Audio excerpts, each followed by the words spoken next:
Welcome to the On the Edge podcast with your host, Scott Groves.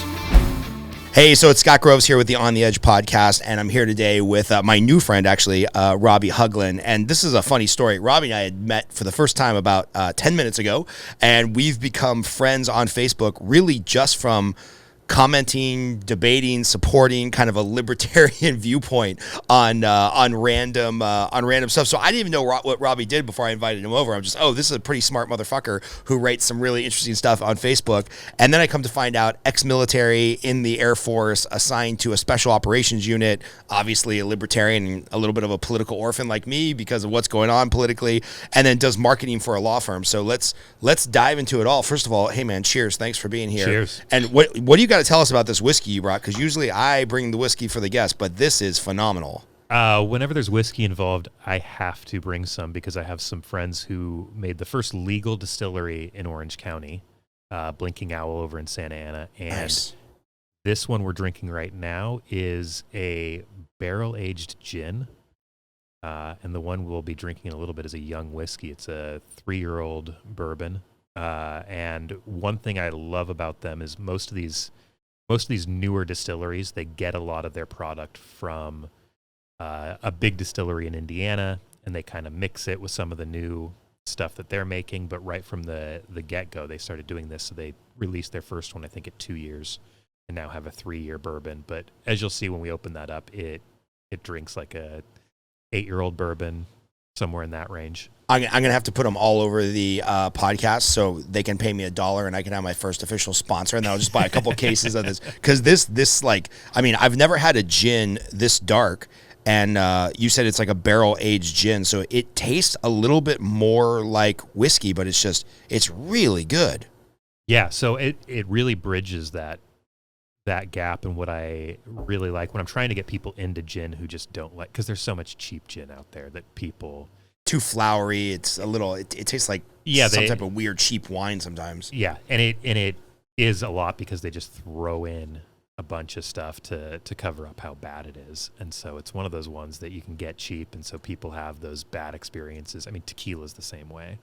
You get a lot of people who just say, "I'll never drink tequila because I drank it in high school and." Had some bad Cabo or Tijuana experiences and swore it was the tequila. No, it was the ethanol masquerading as tequila. It's funny because my wife is Mexican, as some of the listeners might know, and one of the first times that I met her whole extended family at this wedding, everybody was just sipping tequila, and I was like, what the fuck? Like, these must be just raving alcoholics. And then I realized, oh no, there's really good tequila that you can sip, and there's all different kinds and flavors and creaminess and finishes. And I was like, so then all night I was just like drinking shots of tequila, but not like I did in high school in the Army in TJ, which then you feel like death the next day. And I woke up and I'm like, I'm surprisingly good for drinking like 12 or 15 tequila shots. But it's because, there's good alcohol out there. So how'd you get into booze?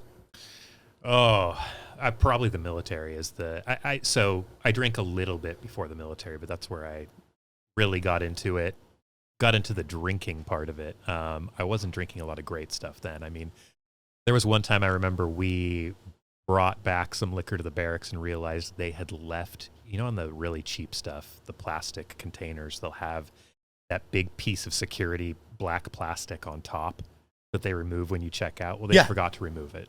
So we had to take out a multi-tool and the saw, and we sawed off the top of the plastic bottle. But that's the kind of stuff we were working with. We'd do tequila Sundays to get the week started off right, and, we'd all end up throwing up by 2 a.m. and then, physical training at 5 a.m., 6 a.m., so... Yeah, I remember a couple times at Fort Riley, Kansas. The winters were brutal, and it's like it was just miserable. But in the summer, it would get fairly hot, not humid, but it was warm.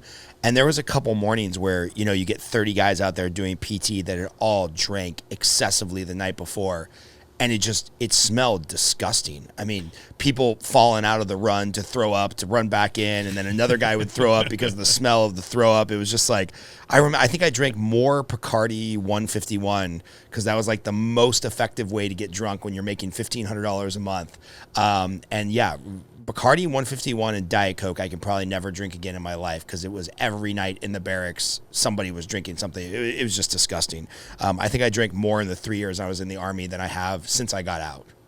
And that's I actually love I love the military for how they handle some of that stuff. There's a lot I don't like about the military, but I do love that personal responsibility aspect. And there are rules against, showing up still drunk from the night before.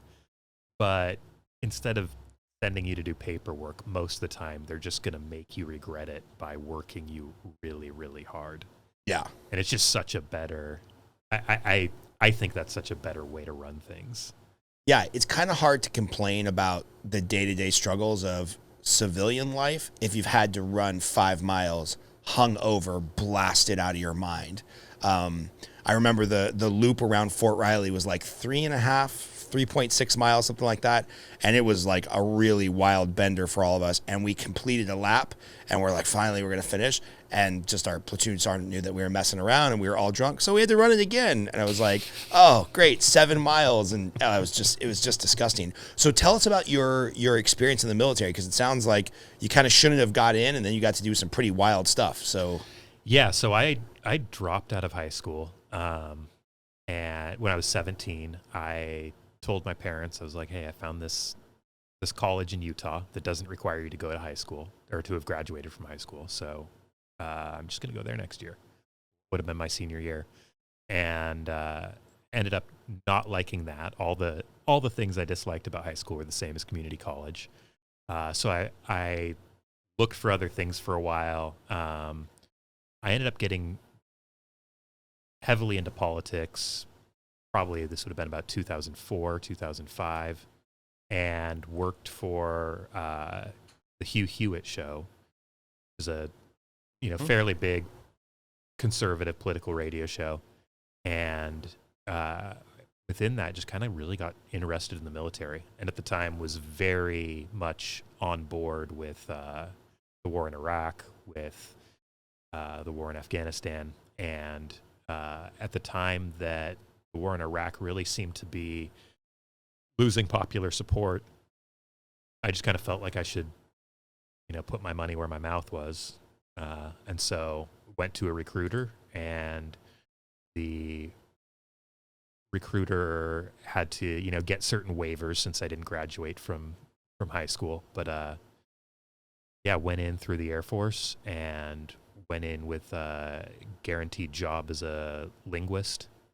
I had a friend who had done that for the Marines. I love that you're a high school dropout and you're like, we're going to put you in the most academically challenging career in the Air Force, which is learning whatever language you learned. Yeah, it ended up being Arabic. Oh, so do you speak Arabic? No. No. Okay. I could speak it good enough for government work. So I went through the Defense Language Institute in 2007. Is that up in Monterey? Uh-huh. Yeah, I have a friend that used to teach there. Fascinating. Like, they teach you a language in like 2 months or something, right? 6 months or something? So it depends on the language. Arabic, I want to say, was close to a 70-week course. So, a year and a third or so. And what they do there is just crazy. It's pretty incredible. But you do leave, especially in a language like Arabic. Arabic it's crazy because we think of it as one thing, and it's more of an umbrella. So as you would think of like Romance languages, because the Arabic they speak in Iraq is as different from the Arabic in Morocco as like Spanish and Italian would be. So what we're learning, at the time what we were learning there was more of like the base level language. So we learned Latin, the Latin equivalent of Arabic, so then we could learn the languages that branched off of it. And so I ended up with Arabic that was, good enough for government work and good enough to basically do like radio type communications. Wow. So very standardized. It's a lot easier. But I remember there were a lot of funny moments. One was when I realized that, we were having a conversation about the economy, and then we started talking about military movements, and I was talking about, the Egyptian mechanized infantry, moving across some desert, doing all of this in Arabic conversation. And I realized that I couldn't say, can you give me my cup of coffee, that was on like the other side of the table. I couldn't reach it. And we were only allowed to speak Arabic at the time. And here we're having, I mean, basically arguments about economics, but the very, very basic stuff you don't learn. And so I couldn't tell the person in Arabic, like, hey, well, I ended up saying like, hey, I need my coffee, but I couldn't in a more normal way say, hey, could you please give me my coffee? Right. That's like the opposite of what I used to call surfer Spanish, where guys would go down and surf in Mexico. And it's like, you kind of learn the basics, like how to find the restroom, the hospital, a taco, a beer. Cerveza. Yeah, exactly. And it's like that weird low level conversational. But what you're talking about is in Arabic, you could describe mechanized tank unit crossing the desert, but you couldn't say, hey, where can I find a beer? Right. Or if I was stuck in line behind people who were speaking Arabic, depending on where they were from, I likely could barely understand what they were saying, but at the same time I could get on, the most political Al Jazeera show, flip that on and understand every word. Oh, it's fascinating. Do you ever think about going back to that, since it was interesting enough to have you join the military? Have you ever thought to go back and study languages? Well, so Arabic was my fourth language. So I grew up Mormon and ended up doing a Mormon mission in Brazil. Portuguese is probably my strongest language after English, and sprained my ankle while in Brazil, walked on it for like 9 months, ended up needing to get surgery. And so when they decided to send me back onto my mission, they sent me to the Midwest speaking Spanish. They just wanted me to be closer to doctors in case something happened to my went ankle. Horribly wrong. Yeah. And they basically said, Spanish is close enough to Portuguese, so we'll... What's interesting is you are, I think, one of my more libertarian friends, just based on the conversations that we've had on Facebook, or maybe more libertarian leanings. My other two friends that are very libertarian are also both ex-Mormons. So do you think there's something in the kind of personal responsibility realm of the Mormon faith that kind of lends itself to that more libertarian mindset? It could be that. It could also be kind of a rejection. I don't know if they're still Mormon. One is, one is not. Okay. I think for me it ended up being more due to seeing up close that command control doesn't work that well. I mean, even in the military it works okay, but you need to put a whole lot of controls on every single person. I mean, it's the kind of thing where, yeah, maybe if we had the equivalent where if you don't show up for work, you go to jail, maybe we could have a command control type economy that worked for everyone. But I'm just not into that. I think the military only works as a volunteer organization where you know what you're signing up for. But I think as soon as you start imposing that kind of stuff on people, it breaks down really quickly. And the military only works okay even with all that command control. So I think the Mormon Church is very hierarchical as well. It's much closer to the Catholic Church than it is to evangelicalism. And I wonder too if it's because I know a lot of Mormons who have gone the libertarian route, and I wonder if it probably has something to do with believing in personal responsibility. You do learn a lot of that, but I think it also has to do with a rejection of authoritarianism and being told what to do. Yeah, I was arguing with a friend of mine, and you'll know where I'm going on this. She did not. She's very, very progressive, and I'm like, yeah, if only there was a president that could be president instead of Trump, who, through his faith, believed in having some emergency preparedness and a year's worth of savings in food. This is as we were going into the pandemic. And, somebody that had organized large scale events like the Olympics and something like that. And I was just going on, and she's like, yeah, that would be awesome. Yeah, I'm just laying out the whole resume of Mitt Romney. And then I'm like, yeah, that would be Mitt Romney, the person that everybody in the media villainized for a year to make sure that he couldn't beat Obama. And he would be the ideal candidate to have in the presidency in a moment of a national pandemic. And Mitt Romney's always been a politician who I've liked or admired, or at least, agreed with kind of him being a principled man. And it just reminds me of everybody I've ever talked to about Mormons who don't have strong friends who are Mormons. They always have that knee-jerk reaction where they're like, ooh, Mormons. And they're like, actually, all the Mormons I know are really nice guys or really great families, or they kind of have their shit together. And so I'd love to hear, was your, falling away from that faith or whatever you say, was that more of a dogma thing? Was that more you didn't agree with the hierarchy? You just... how does one fall away from a faith? Because I was born and raised Presbyterian, which is like the Diet Coke of religions. Mm-hmm. So it wasn't hardcore. So I didn't have something to really fall away from. I just kind of faded away. So what is that like when you leave the church or start to make those decisions? So for me, it was all about whether it was true or not. And it's the people who know me and know my family thought it must have been really, really hard. My dad was actually bishop of my congregation when I grew up and was moved up the ladder higher than that. So when I told him, the way I explained it to him was that, Mormonism promises you if you pray that you will be able to find out whether it's true or not. Like that's the big promise they have. If you really mean it and you ask God, is this true? And you're willing to do what it takes, if he says it is, that you're going to get an unmistakable answer. And I never got that. And I was told, maybe you need to take a leap of faith, like going on a mission. So I did that. And before I left on my mission, I I had a little heart to heart with God, or heart to empty space, or whatever that would actually be. And I said, hey, I'm going to do this. But if by the end of it, I haven't got an answer, I'm out. And so when I went to talk to my dad about it shortly after coming home from my mission, I just explained to him, I said, sort of, to me, it feels like if you lost your keys, if you couldn't find your keys, you're looking in your bedroom maybe. How long are you going to look in your bedroom for your keys before you think, you know what, maybe I should start exploring the rest of the house, see if maybe I put them somewhere else?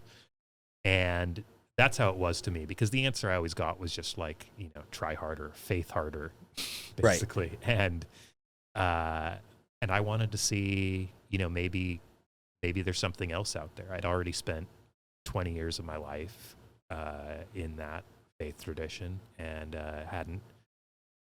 hadn't really felt like I found the truth. So, if the truth were my car keys, it's time to maybe move on to a different room of the house and start looking there.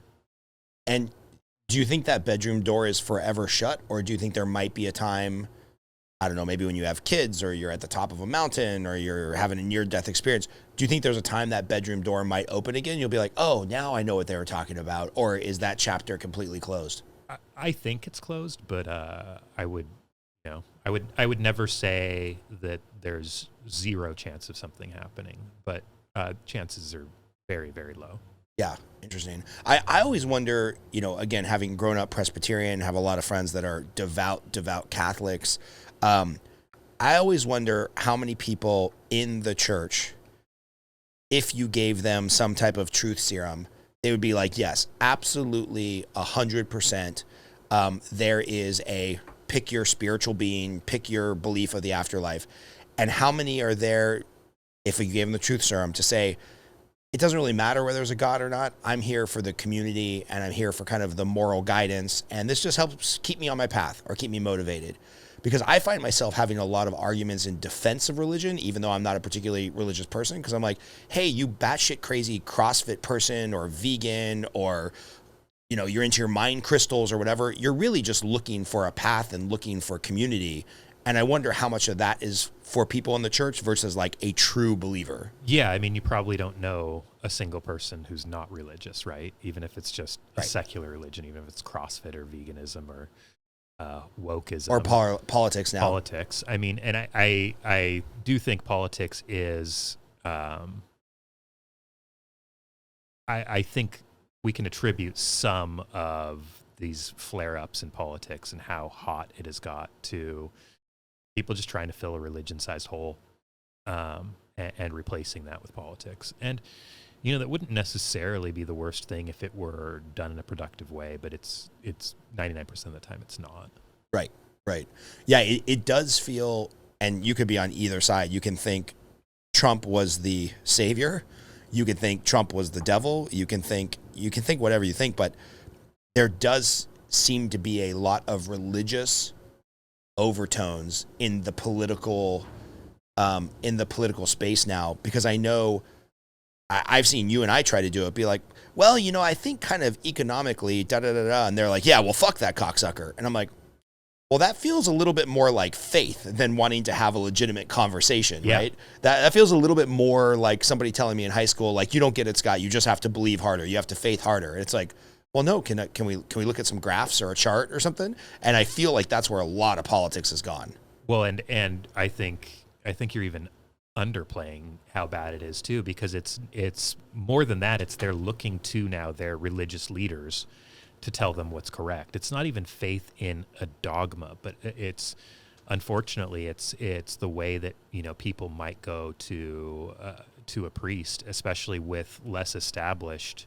You had a religion that had less established doctrine than the Catholic Church. It's just you're going and you're saying. I think what really bothers me is I know a ton of people who, if you ask them a question,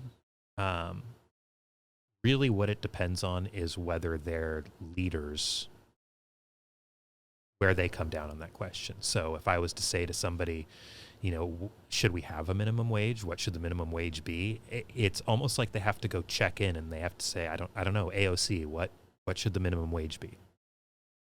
Mitch McConnell, what should the minimum wage be? And it's a weird faith in people who, at least with religion, they're claiming that they're talking to God often and they're getting these things from on high, but really, like, what expertise do these politicians have? Yeah. In so many of these issues, and yet we look to them like experts, and we look to the party to tell us what to think about something. And I'd love to have conversations with people where I could find out what are all the things that you haven't heard from your favorite politicians yet, what you're supposed to believe. And, to lock them out of Google and say, no, let's talk about these issues and find out what you really think without somebody whispering in your ear. Right.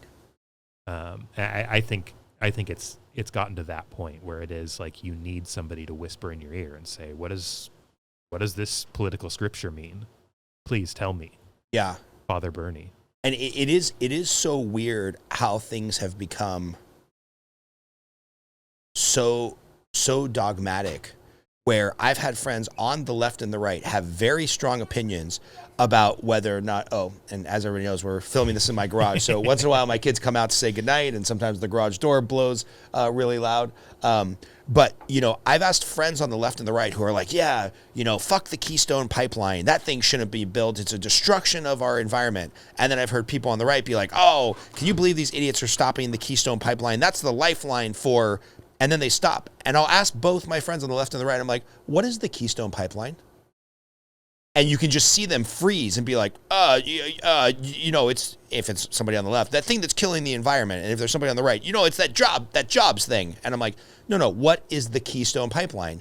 And they're like, it's for oil. And I'm like, do you know where it runs from? Do you know where it runs to? Do you know the idea behind it? Like who it's going to survive, who it's going to supply business-wise? No one has a clue, but somehow it's just become dogmatic where, you have to check in with Chuck Schumer or Mitch McConnell and get your talking points. And then you got to go yell at other people who are probably your friends and do go to church with you and do go to CrossFit with you. I have a lot more in common with the guys at the cigar bar who are raving progressives than I do with Mitch McConnell, the head of the Republican Senate minority now. I mean, it's just crazy to me how people will get into these fights. And I'm like, no, you and I are friends. I don't give a shit about those people.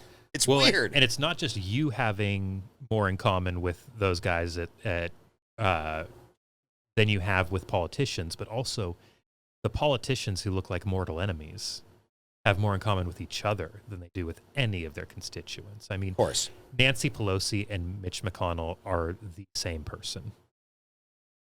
I know that will make a lot of people upset, but it really, like, it's hard to tell what the difference between them is. Right. Because you can go to the media any day and just see false outrage that if you take a step back, you're like, oh, I could see myself agreeing with her. I could see myself agreeing with him. And they just immediately has to be this crazy, false, partisan outrage. And I'm like, no, they don't care. They just need votes. They just need to stay in power. I hired a tutor as I was getting ready for this podcast because I'm like, I'm going to say something really dumb that like just I'm gonna mistake like the Bill of Rights and the Magna Carta or something. So let me get a political, historical, economic tutor, and I've been meeting with him a couple hours a week. And he had me read this book called The Dictator's Handbook, which I don't care if you're talking about the local politician in the city of commerce, who is paying themselves $600,000 a year, all the way up to Obama, all the way over to Trump, all the way over to Hitler, Mussolini. Everybody just has their own personal interests at heart, and they just want to get reelected, and they just want to keep making money, and they just want to stay in power. And once you look at it from that, you're like, oh, okay, yeah, I get it now. I get the game. It's a fascinating book. So we'll have to put a link, Chris, to the Dictator's Handbook, because it's a great book that kind of explains like this power dynamic in politicians where like they just have to get elected. So they have to pay off a few influencers. They got to get a few key votes and then let that expand to outrage. And it's really a fascinating book. Yeah, I haven't read that one, but I do often think about politics kind of from a evolutionary standpoint. And if you think of, like political genes almost, it's a survival of the fittest thing. So which are going to survive? And I think what politicians have figured out to do, and the ones that have survived have done this, and you see it in different forms throughout tons of different countries, is that you used to have this idea that one party rule was the way to go. I mean, that's the best. If you're an elite, if you're a politician and you don't have any competition, it's just your party. I mean, it's an authoritarian dream, but what happens is the people get pissed off and then they go and they throw you out. There's a revolution and you're half the time you're killed, but otherwise you're not getting back into power usually. And then you might have, some sort of populist government emerge, or maybe some sort of freedom emerge. But what politics has figured out how to do, which it's brilliant and evil, is this two-party system where now you take that same situation where, let's say, you're being abused as a populist by an authoritarian ruler. Instead of revolting, you just vote the other party in. And if they're doing basically the same thing, then it's really just this yo-yo between two different parties instead of there ever being any real revolution or any real change. And it also enables the people who get thrown out of power for their abuses to just come straight back into power as soon as the other side messes up again. Yeah, that's interesting because it's kind of the false perception of choice, right? Yeah. Where it's just the pendulum is swinging back and forth on the grandfather clock, but it's still the same grandfather clock. Yeah, no, the do you want the Republicans or the Democrats is exactly the same thing as the hey kids, do you want the cauliflower or the broccoli? Right. Which one do you want? You get to choose. Yeah. I'm a good person, so I'm giving you a choice. Yes, exactly. Limited to these very narrow. Yeah, that's the old school sales script, right? When you're trying to call somebody for an appointment, you're like, so is Tuesday at 3 or Thursday at 5 better? Like, both of them are made for me to show up to do a door-to-door sales pitch. And I've got a buddy who sold Cutco knives, door-to-door, friends and family. And he was like a master at it because he just wouldn't let somebody off the phone. He'd be like, okay, so Tuesday at 3 or Thursday at 5? They'd be like, nah, that doesn't really work for me. Okay, so Saturday at 4 or Sunday at 11? Oh, you probably go to church. How about Sunday at 5 o'clock? And he would just keep going to where either they said, fine, come over, book the appointment, or they had to be so rude to him to get him to stop. Like most Americans aren't willing to go there. And so he ended up, booking an appointment. And I think one year he sold $300,000 worth of knives just using that technique. And so that's basically what the U.S. government has done to us, right? Yeah. I mean, well, and at least with him, he's got a product that works semi-well because, it's not just that technique. At least he can show up and he can show you the scissors that can cut through a penny. Right. I have some of those, by the way. $100 scissors. They are some great scissors. They're great scissors. Shout out to Cutco and their $100 scissors. But what does the government have that works that well? I mean, we have you even take the most basic things. I'm not even talking about the hard stuff that nobody can solve. Let's take the stuff like roads. We have crazy high taxes in California, crazy high taxes in Los Angeles. We have weather that is very friendly to roads compared to the rest of the country. We have I think, second highest parking ticket prices, and that's supposed to be so that we can do better maintenance on the roads. And it's just, the roads are awful. It's potholes everywhere. They can't even do that very, very basic function. I mean, if they were tricking me, but I was still getting a pair of scissors that could cut through a penny, I'd be like, all right, maybe I shouldn't have spent money on this, but these scissors are pretty cool. Right. There's not really much I can think of that government does where I'm like, you know what? I'm really getting hosed on these taxes, but at least fill in the blank. And those things are really rare. Yeah. Do you think there is anything that the government is doing well? Because hey, when I drop a deuce in my toilet and I flush the toilet, I'm very glad that my plumbing works. Is that worth a 50% tax rate? Probably not. I'm sure I could pay a lot less to make sure that my waste was disposed of. But is there anything that you can give local or state or federal government credit for of hey, yeah, this is kind of where government should be doing their thing and they should be, insert whatever, the guiding hand of this or the backbone of this or getting people to cooperate in this way before we trash the government for the next 2 hours? Yeah. Is it fair to give them credit for anything? So I would like to see more experiments in private ownership of land. But I think as far as it goes right now, they don't do a horrible job with the national parks. I would say the national park system is fairly decent. And some of the stuff connected to that is fairly decent. I think, and it's a lot, I think it has to do with when these are difficult problems that deal with public goods. So where you would have the tragedy of the commons is a real issue. Explain that for people that haven't read, How to Be a Libertarian. Yeah. So, the tragedy of the commons is if you have, let's say, I think the example it stems from is a grazing field. So let's say you have this field, this commons that is a bunch of grass, and we all own it. So what is preventing me from just sticking my cattle there every day until all the grass is gone? And it's these situations that create sort of a race to the bottom in a lot of times, or just where it's a public good and your incentive as an individual to protect that public good just doesn't cut it. So, you can think of air pollution as the same thing. Let's say we live in a zero regulation society and you've got a factory owner that just wants to, pollute more because it costs him less. Now, there's theories in libertarianism that can address some of these problems. Like maybe the residents band together and they decide they will pay him to put in some, CO2 scrubbers or whatever it is so that the cost doesn't come out of his pocket and it is a public good, so the public's paying for it.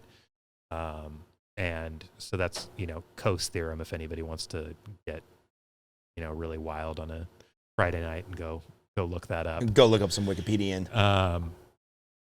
But I would say that's the greatest argument I can see for government, and some of the area where they maybe do the least bad is in those areas that address things that are truly public goods. Maybe, just regulating the airwaves. I mean, we have a finite spectrum, so how's that going to work if it's just left to an unregulated market? Is that going to be people putting up radio towers and just trying to drown each other out by by pumping out more and more power. Do you know how badly I want to just put up a tower in my backyard and like drown out 95.5 or something? You know, some radio station from my childhood that I loved. What was KNAC, Chris? Do you remember they used to do mandatory Metallica at 9 p.m.? It was like the hard rock station in LA. I think it was 105.5. Look it up. Look up what was KNAC in LA. I love that radio station. Mm-hmm. And when they went out, I was like, fuck it. I'm never listening to terrestrial radio again. I think satellite radio was just starting to come out. I was so mad. I started looking into it, and this is how I found out about the whole Federal Trade Commission and the community. 1055. 1055 KNAC, yeah. Shout out to KNAC from my childhood. 9 o'clock mandatory Metallica. I would stay up every night to listen to that.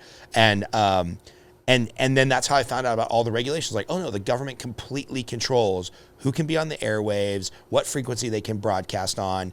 If you broadcast on an AM or FM radio frequency illegally, you can do a lot of jail time. Yeah. And I was like, that might be one of my earliest experiences where I was like, oh, that's weird that the government can threaten your livelihood or your ability to imprison you for almost anything. I mean, theoretically, this podcast studio is probably not fire retardant sound panels. Like, I'm probably breaking 8 federal laws just by building a podcast studio, or not federal, maybe state laws, by building a podcast studio in my garage. You know, the wind is beating at our garage door, so there's some weird background noise. There's probably some safety thing that I should have had you sign a waiver, or, you know, I had to have a disability ramp or something. Or, you know, there's just so many weird things. Like, it just frustrates me how much stuff the government can put you in jail for. And I think that's probably the number one reason I would consider myself a libertarian, although I feel a little politically orphaned right now, like you do. Yeah, I think, and so, you know, we keep throwing out this, are we libertarian, are we not? It's hard for me. I think like the small L versus large L distinction is a useful one, which just is, you know, are you libertarian or are you a libertarian? Are you, you know, is libertarian an adjective or a noun for you, or are you part of the party? Right. And my favorite, I think, comes from Nick Gillespie, who's a editor at Reason, and he calls libertarianism a pre-political impulse. So he likes to think of it not even as like a, you know, a political catechism or dogma or set of beliefs, but an impulse that tends toward liberty. That if any problem arises, your first instinct is not going to be there should be a law, but you know, it's going to take a whole lot to convince you that the best solution to a problem is some sort of government intervention. And your assumption is always that the free market or that individuals working together could handle it a lot better. These terms all have been bastardized, right? Because if I really go back to kind of like fundamental political beliefs or political parties, I'm probably a liberal, small L, not capital L, mm-hmm. you know, borderlining on progressivism or the current Democratic Party, but I'm probably more of a small L liberal thinker, which if we could take that term back, I think liberal probably means a little bit more conservative federal government, a little bit more conservative fiscal policy, but a stay out of my bedroom, let me smoke what I want, drink what I want, sleep with who I want. Like the small L liberal, I feel like just got hijacked by the Democratic Party. And now, much like you, I also feel orphaned because there's a lot of stuff that my more progressive friends say that I'm like, yeah, it totally makes sense. Of course that's how it should be.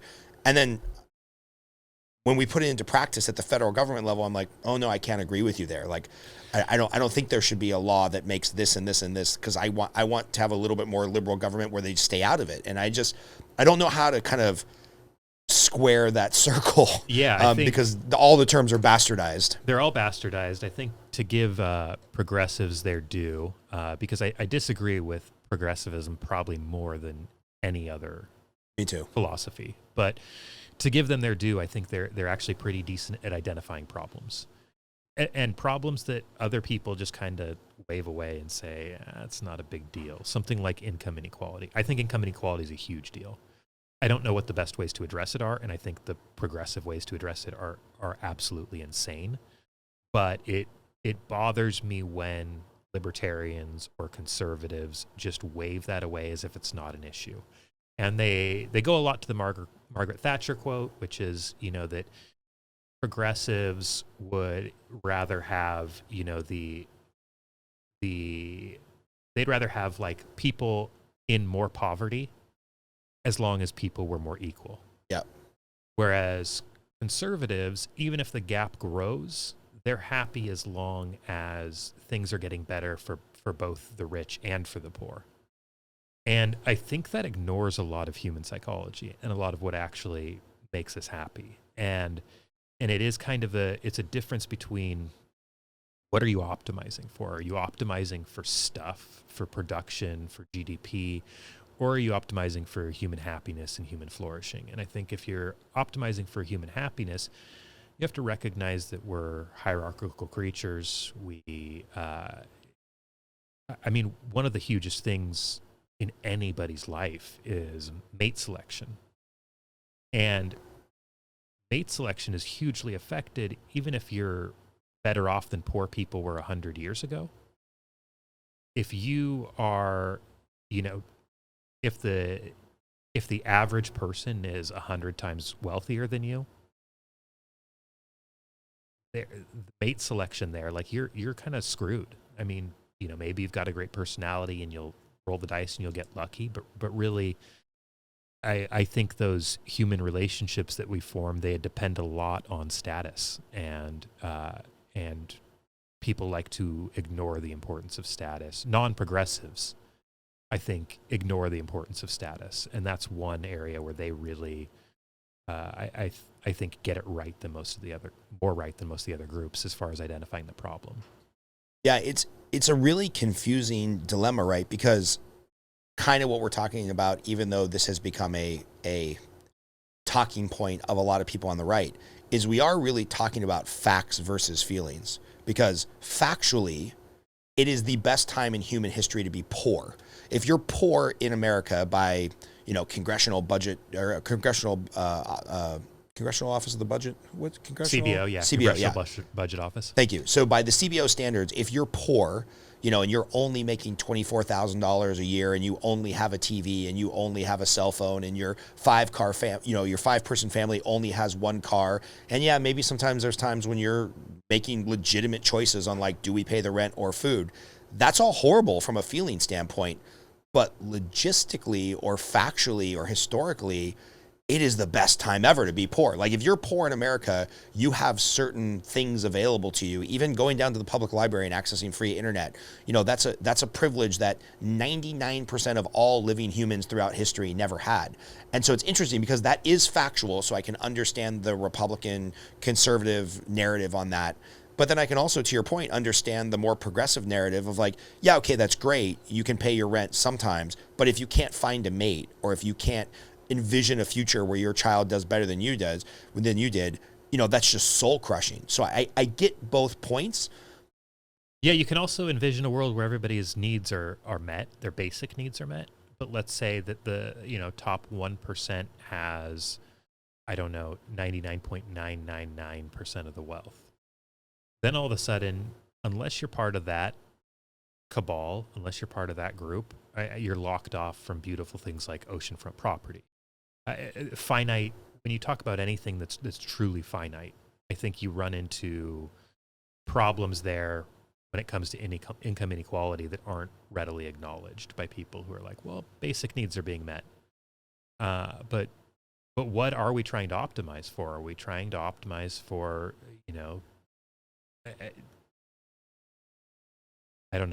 Cool Ranch Doritos, having just like amazing flavors?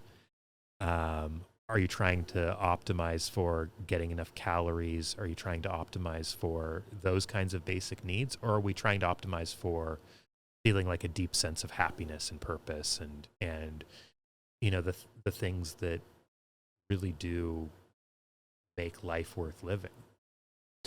It's interesting you use the beachfront property. I don't know if you did this on purpose, because this is one of the big examples that Thomas Sowell uses in his book, Basic Economics, is he says, once you assign a value to something and you say, hey, it's better to live beachfront property than it is to live in the middle of East LA or, the 909 San Bernardino.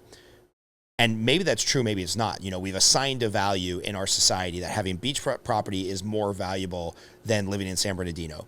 And so the problem is there is, and you said it, a finite amount of beachfront property. So once we've assigned a value to something, it inherently means we can't fulfill the need of every person. So we couldn't make everybody happy because there's just not enough beachside property, right? Well, I think if that income gap, if people are closer together in income, I think you can solve it in a different way, because everything's trade-offs. So nobody's rich enough to own everything. So even if this is limited, even if somebody, maybe it's a decision you're making, and you're naturally going to feel happier about making a decision. Like, I could live in a shack on the beach and really watch my food budget, or I can go live like a king in El Centro, and the weather's not going to be as nice, but you know what? I'm going to have such a big house, and I'm going to be able to order takeout every night or whatever it is. And I think as long as we're close enough in income, as long as regular people, as long as that gap isn't too huge to where the elites just own everything that they want to, then people can make those individual trade-offs, right? And the limited beachfront property, it will naturally reach some sort of market equilibrium. But I think a lot of that breaks down once it's once it's Bill Gates versus me. Yeah. And so and I have to think through this further to see if I believe that this is a problem, but let's just keep pulling at this thread. If we assume that this is a problem, what are some possible solutions? Because the current use of, let's just call it force, because the government can put you in prison for not paying your taxes. The current version of redistributing that income is taking from Bill Gates to put in the pocket of Scott Groves so that we can be more closely equal. And I have so many problems with that. One, because I don't want the government using force and the threat of imprisonment to do that. And two, because in fairness, Bill Gates has provided value 100,000 times, 1,000,000 times, 1,000,000,000 times more value to society than Scott Groves. Because you could put me on an island for 1,000 years, I'm never walking off with windows. Like, it's never going to happen. So how do we address that, or how do we even conceptualize through that? I'm sure you've done some thinking on this. Yeah. So I think that with the Bill Gates example, and I think it is a good example because it's not an unfair one where it's like inherited money or, right, or something that was completely made using nefarious means. He provided legitimate value. I think the first thing I'd say to it is that what you're talking about, the redistribution, never works that way. They might say it works that way. They'll show some numbers where it's working that way. But just like we said earlier that the parking tickets in Los Angeles are the second highest in the country, that's a regressive tax, not a progressive tax. That hurts poor people more than anybody else. Car registration here, way higher than anywhere else. And so it never even ends up being, even if that was a solution, it never ends up being that Bill Gates' wealth is truly like redistributed, making us all more equal. Because the wealthy people are naturally going to have more influence in this game. So what you'll have is fake progressive tax schemes that end up actually being regressive. Yeah, and explain that a little bit more, because I think there's some terms there that some of the audience won't quite understand. So a progressive tax is one that taxes rich people more and poor people less. So you're basically trying to even things out a little bit. And a regressive tax is one that taxes poor people more and gives rich people they're able to find loopholes, or maybe it's even, a regressive tax. If it wasn't sneaky, it would just look like poor people pay 30% tax and rich people pay a 10% tax. And we have the opposite of that right now, which is a progressive tax, but there are so many other taxes, fees, and other ways of, inflating the currency. There's just so many ways that people are able to work around that while still pretending we have a progressive tax system. And actually, what we probably have is something that I don't know a word for, but it's something that where the poor people pay less and the rich people pay less, but the people in the middle get squeezed. And I don't know, there probably is a term for that. I don't know what it is. Yeah, it's called the middle class getting fucked. Yeah. Yeah, that's what I call it, because I think, so in my mortgage business, I analyze tax returns for a living to see if people can qualify for a loan. And more or less, and somebody's going to fact check me on this, and I'm going to blow it up, but whatever. Somewhere between about 0 and 50,000, you effectively pay no taxes. The first, 24,000 is free. And I'm going to get these numbers all wrong, but in principle, I'm right. The first 24,000 is free. And then there's, a child tax credit and this and an earned income credit and all kinds of stuff. So you can make up to about $40,000 or $50,000 in America and pay very little federal tax, especially for what I think you do get in return for that money. And then I don't know where the threshold is. I've always tried to figure this out. It's probably somewhere around 400,000 or 500,000 with self-employed people who can either file on a Schedule C or a corporation. And then it's probably somewhere around $1 million if you're on a W-2 getting hosed. Those people just get nailed for every possible tax, very little deductions. It seems like, every 4 years with the different presidents, we're having this fight, playing in the margins. But I don't care if I'm paying, because I'm on a W-2 and I do well, if I'm paying somewhere between 39 and 49% effective tax rate, it sucks no matter whether it's 39 or 49. I'm not in love with Trump for making it 39. I don't necessarily hate Biden for making it 49. It just all sucks. And then somewhere, when you start to get over $1 million or so in income and you can diversify in property, that you can then take depreciation, or more of your money's coming from passive investments that's taxed at 15% and 30 instead of 39%, capital gains tax. These hedge fund managers, paying themselves through capital gains so they get taxed less, which I'm not faulting them. I would take advantage of the same thing. But it does seem to be those mid-wage earners that are just getting hit with the brunt of the percentage of taxes as a nominal percentage. Of course, we know, I think we're at a point where the top 10% of taxpayers in America, and Chris, maybe you could fact check this for me. I think we're at a point where the top 10% of taxpayers in America do pay 80% of the federal tax or something to that. So it is progressive. It is kind of solving that problem. Yeah, it might even be more than that. I don't know what the most recent numbers are, but that's, it's been like the top 5% pay 60%. It's of all federal income tax, which is crazy. Yeah. The top 1% pay 38.5% of all taxes, and the top 10% pay 70.1%. Yeah, so top 10% of taxpayers in America pay 70% of the entire federal bill, which seems crazy. And it also doesn't seem like it's solving that problem of income inequality. So we've got the most progressive tax system where 10% of Americans are paying 70% of the bill, and income inequality is just getting worse. But also people need to think beyond.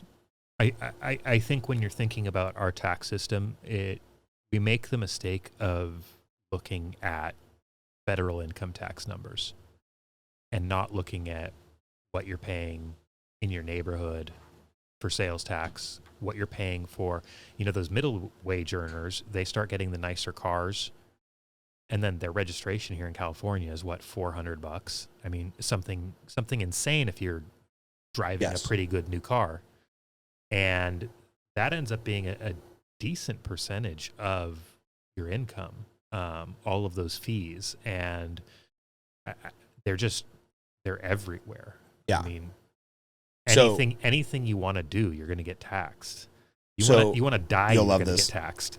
You'll love this. The very first year, about 10 years ago, that I made what I considered good money, I took because I'm a glutton for punishment, I took my federal tax bill, my state tax bill, and then I went through the line items on all my bills. And, if in California, if you're pumping gas at $4 a gallon, $2 of that gallon is taxes. And then I factored in, on my cell phone bill. My cell phone's $113 instead of $77 because of this $1 tax and this tax and that tax. And then I factored in, I have to have a license through the state of California just to do my job. So that's $300 a year. And then the continuing education for that, which the government requires, is another $300. By the time I got done adding up all the taxes and hidden taxes that the government charged me. And then I factored in, well, whatever was left over, I spent, and I got charged another 10% in sales tax on. I was at a 58% effective tax rate, not marginal, like effective. 58 cents of every one of my dollars that first year that I made good money went to the government in state, local sales, car registration, parking tickets, because I got a lot of those at the time. I've now solved that problem. I just carry quarters everywhere.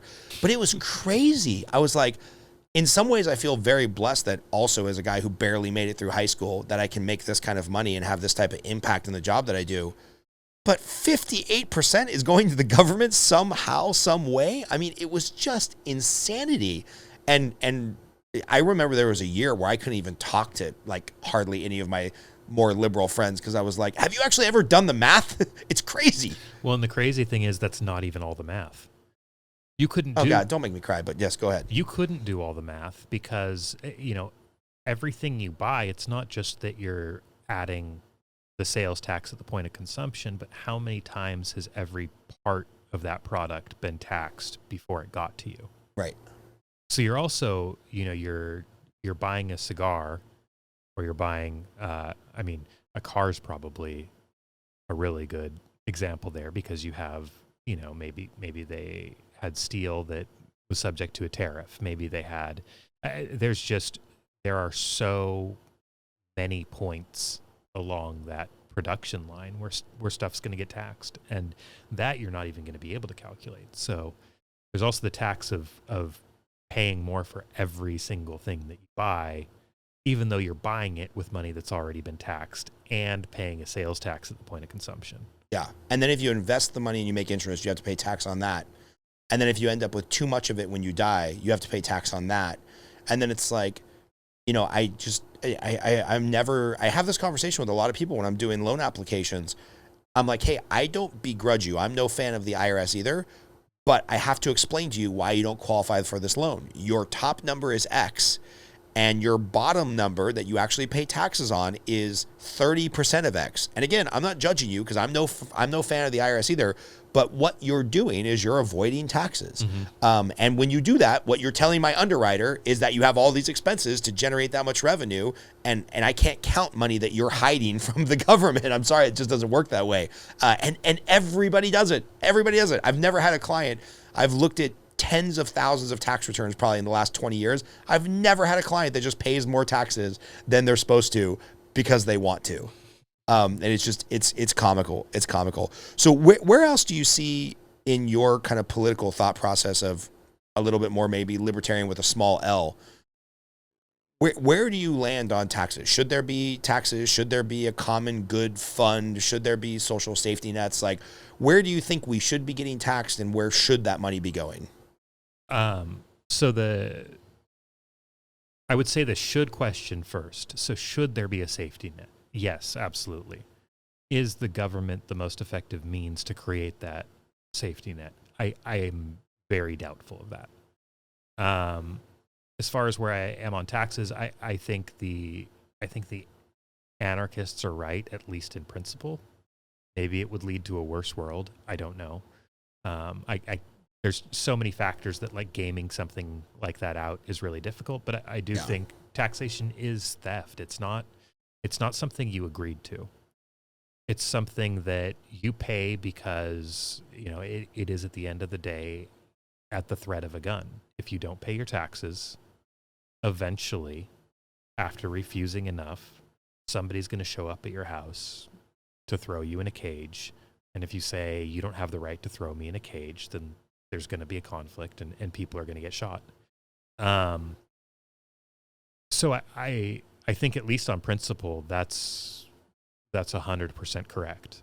And the really boring term that I almost never tell people, if I had to call myself something, I would call myself a Burkean Anarchist. And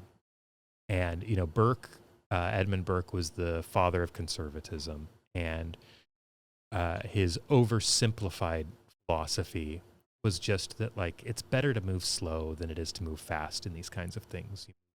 Fast and recklessly, and you get the French Revolution, But if you understand that institutions are important and you try to maintain institutions even throughout Reformation and Revolution, then you get something closer to America, where we wanted someone else to rule us. We wanted to throw off a colonial power that was absentee anyway. It wasn't a bottom-up recalibration of society the way that the French Revolution was. And so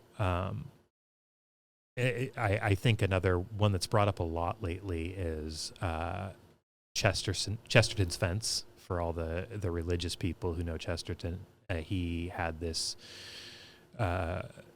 story he would tell people that if you came across a fence, the liberal is the person who, looking at the fence and not seeing a reason for it being there, says tear it down. There's no reason for it to be there. And the conservative will say, I don't understand why this fence is here. I need to go find out why this fence is here before I can tear it down. So Edmund Burke, as kind of the father of conservatism, his whole idea was just that you don't. Revolutions are messy and utopian and don't work for that reason. But when you move more slowly, you can kind of maintain important institutions, figure out what works and what doesn't. And so I call myself a Burkean anarchist because I think the anarchists have all the right arguments. But if I could flip a switch today and have us be in an anarchist society, I wouldn't do it. If I could flip a switch that just removed every level of government, I think that would be a recipe for disaster. Right. Maybe I'd be wrong, but I just think like we've built a lot, so the precautionary principle is important. Like we should think a little bit before we just start tearing things down, because they aren't perfect, and so where I think like taxation is theft and there should be no taxation, and I think you're perfectly within your right if you are a tax protester or a tax avoider. I also don't know that flipping that switch over the time period of just like a moment would be good for us. I think it would probably be bad. Do you think this is kind of where more right-leaning or conservative people, conservative parties, and I'm not necessarily talking about like modern day Republicans, I'm just saying a more conservative thought process, where they're losing the culture war? Because I love that Chesterton example of the fence, right? It's like progressives, like we always got to progress. We have to keep pushing the boundaries. And it's like, so they come across a fence and they want to tear it down. And it's like, I understand that impulse. But I think the conservatives have lost the culture war of saying, no, there might have been a reason for that fence, right? And we see this, the progressive mindset is anything conservative, and I don't mean conservative Republican, I mean conservative in having some historical tradition, whether it's the church or the Boy Scouts, or now just the idea that there's two different sexes. Like, no, we have to tear that down. We have to destroy anything that has been in the past. We just have to keep pushing forward and progress, which I understand, especially to younger people, that's really appealing, right? Who would not want to be on the side of progress? But I think what some people forget is that, and I think where the conservatives are losing the PR war, is that when you tear down that fence, sometimes that fence was holding something back, or sometimes that fence had a purpose or a meaning, or was there for things that we can't quite understand. And I feel like this is such a common sense argument that, like, we'll call them Republicans or conservatives or whatever, they're just losing. They're just not explaining the argument well.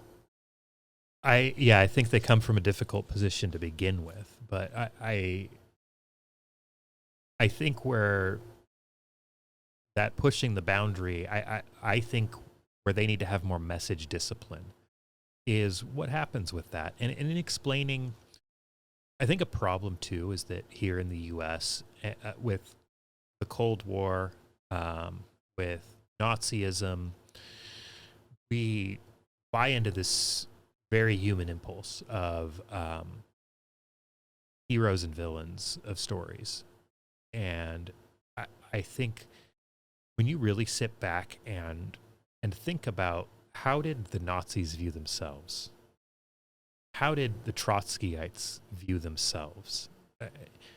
They were both, sure, we'll call them fascists, whatever, but they were both, progressives in that conservative versus progressive sense of the word. They were revolutionaries who wanted to make a better world. And fascism is actually a progressive thought process. Yeah. You want to change things dramatically, and having hindsight's 2020, obviously, the Nazis were on the wrong side of history, but their party was the socialist party. Right. And fascism, so I think fascism has become synonymous with racism too, because the fascist movements did devolve into that. But I think it's important to remember that fascism emerged in Italy before in Germany, and it emerged as a very non-racist, secular. I mean, the racism only started occurring when they needed scapegoats for why their system wasn't working. As far as Italian fascism goes, German fascism followed Italian fascism and pretty much started out anti-Semitic from the get-go. But there was a long period of Italian fascism before that turned anti-Semitic in any way. And so, yeah, I think just the progressive mindset is something that needs to be guarded against. And conservatives, as you were saying, they lost the cultural battle. And I think part of that is conservatives went so hard against the communists that they made communists unrelatable.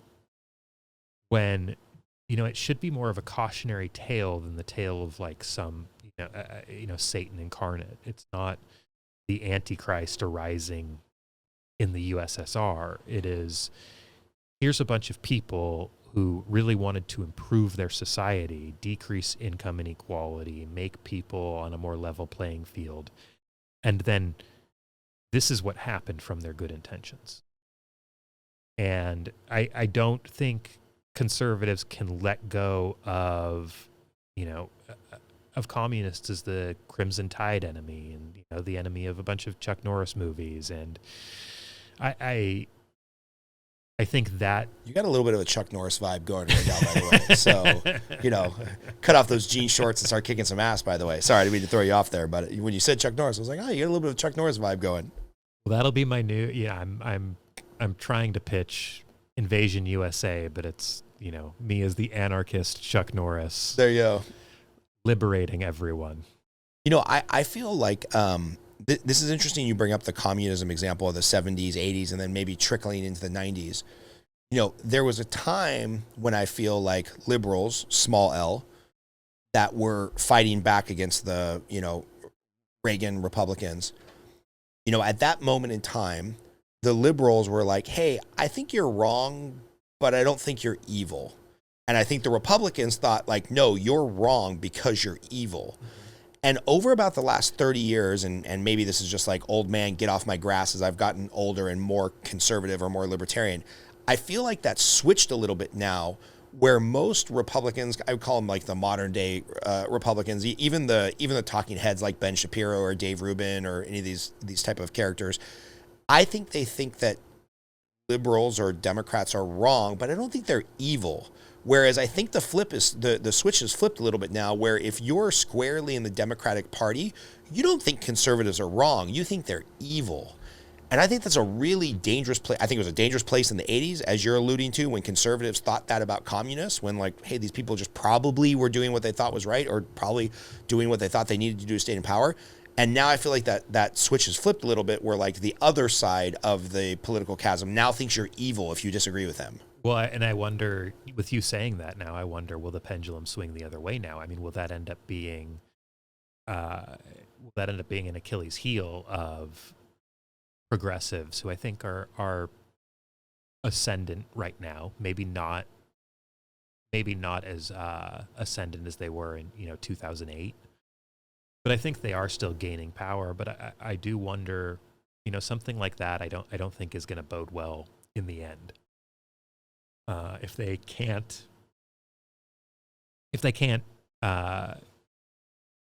exercise a little empathy and understand or pitch their foes as being misguided rather than evil, I think that's going to be detrimental to the long-term viability of their movement. Yeah. And I think people ask me, because again, I didn't vote for Trump, but I found myself having a lot of arguments in defense of him because my liberal friends couldn't understand how the country ended up with Trump. And I'm like, it's very simple. If you walk around for 8 years under Obama, and anybody who disagrees with an Obama policy, you call a racist, a bigot, an ignorant fuck who just, is clinging to their prayers and their guns.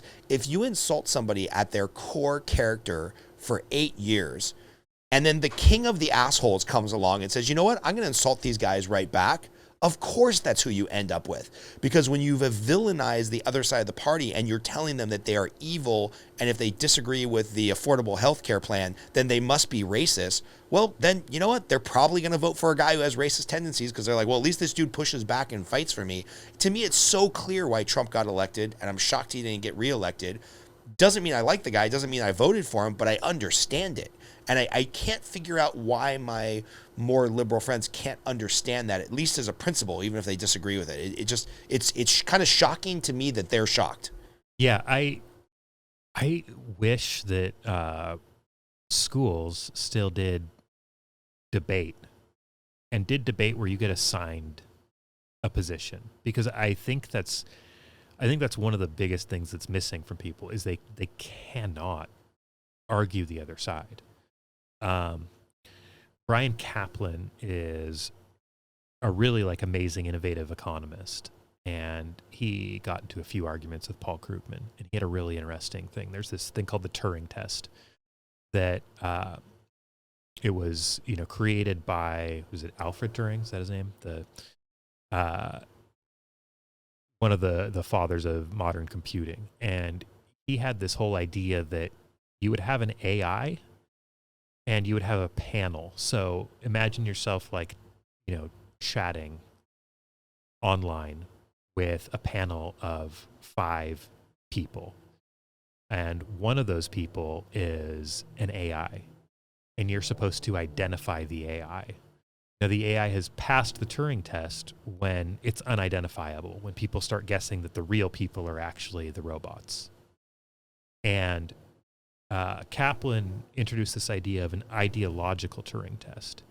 So one of the things that I've put on myself, and that I think it would be good if more people put on themselves, is don't pretend like you understand an ideology unless you think you could get on one of these panels.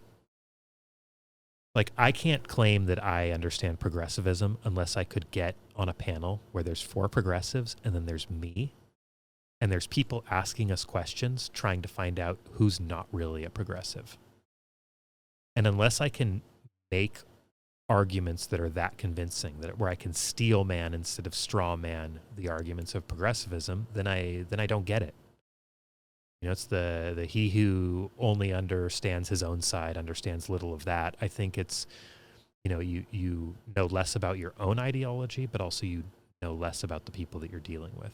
Yeah, I think that's fascinating. I've got a book back here somewhere. I'm reading a couple books on race, one that I will probably agree with, and 2 or 3 that I will probably venomously disagree with. But I think it's important to read the other side of the equation so you can understand where they're at. So can you explain that straw man versus steel man? Because this is something that I think is very important to people that want to be politically knowledgeable and have genuine arguments. Can you explain that to people and how maybe they could work that into their life? Yeah, so the straw man is a logical fallacy, and it's the illusion is to like a scarecrow or like a human-style person that is made out of straw. And if you're going to go fight somebody, how easy is it to fight a straw man? You're not fighting anything real. You're fighting something that's fake. And so when you make your opponent's argument into a caricature, and you fight the caricature instead of fighting the strongest points of their argument, that's fighting a straw man. So give us a classic straw man argument right now in 2021 that's happening in the political arena. Oh, and so if you go outside without a mask, it's because you don't care about grandparents dying. Right. if you disagree with the minimum wage, you're a racist. Yeah. Yeah. All of those are straw man arguments. And if you want to be a whole person who is making better decisions and who is actually understanding both sides of the argument, who is going to maybe convince people, then I think instead of saying, people, you can still hold your same opinion. You can say, you know what, there isn't really any evidence right now that transmission of coronavirus happens outside, especially in daylight. It's sensitive to the sun, having a bunch of open air, it just dissipates so quickly that you don't get the viral load needed. It's not really an issue. But I think the issue there is we need to be really careful because viruses evolve. And we don't want this virus to learn how to transmit itself outdoors. And the more that we're careless outdoors, the greater the possibility that the virus will be able to mutate to start transmitting itself that way. That would be where you're still steel manning the other side of the argument, but you're sticking with your position that you think everybody should wear masks outdoors. And I hope people immediately realize that that's a much stronger argument than saying, I saw this person, they were 100 yards from anybody else. They were in a park, but they were not wearing a mask. They want my grandmother to die. Right. That's just a stupid argument. And it turns anybody off that you're trying to convince. And if you really do think coronavirus is as big of a problem as it is, if you take it very seriously and it's not just because you're virtue signaling, it's not just because you're trying to come across as a good person or you're trying to exercise status over people who you think don't follow the trademark science.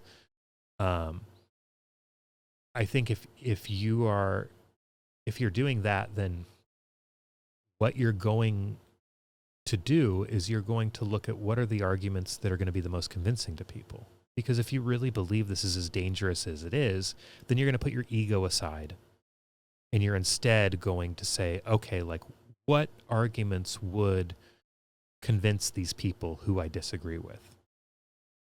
Instead of dismissing the people that you disagree with and trying to use it as a cudgel or as a put down to elevate your own status. If you're doing that, if you're just calling people idiots because they don't wear masks, then I actually don't believe that you think COVID is that serious because you're not trying to convince these people. Right. You're just trying to elevate yourself. Right. Yeah. I had an experience very early on where, on Facebook of all places, a friend of mine who's a realtor that I work with from time to time was at an outdoor church gathering because they couldn't go to church inside. So they had this big outdoor gathering and he, for some context, his wife had some horrific medical problems a year ago. And thankfully, she made a full recovery. And while she was making the recovery, a lot of the other realtors in this guy's office pulled together and they donated some money to help out the family and whatnot. It was a very, very, very noble thing. She made a full recovery. It was awesome. But they were there doing their church thing.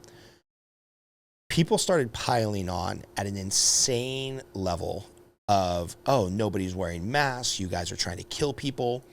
The comments got so inflammatory that people who this guy knew and worked with in a professional environment were effectively saying, I shouldn't have donated to your wife's fund because she should die if that's the kind of irresponsibility you're going to take. And it was so crazy that then I started being a little snarky and I was like, hey, buddy, his name's Aldo. I was like, Aldo, what you should have done is you should have worn a ski mask and then gone and burned down the local Target and looted because then all these people would be okay with it. I immediately got the wrath of the mob. You're a racist, Scott. You're a piece of shit. I'm never using you as a lender. What's funny is what most of these people don't know is behind the scenes, I was direct messaging and texting with Aldo. I'm like, hey, Aldo, like, we don't know a lot about this disease. Your wife had these major medical problems like less than 2 years ago. She's probably in the target demographic of people who are going to get fucked if she gets COVID. So be careful, man. Like, I'm not telling you what to do because I'm trying to virtue signal. I actually care about your wife's health. We don't know enough about this disease. I spent a lot of time talking to a couple of friends that are doctors of mine. They're legitimately concerned. So maybe you should be legitimately concerned. He started wearing a mask, not because of the virtue signaling, not because of all the people that were calling me a racist and him a piece of shit and that his wife should die, because somebody introduced some facts. And to your point, I think at that moment in time, my opinion has now changed as the science has evolved.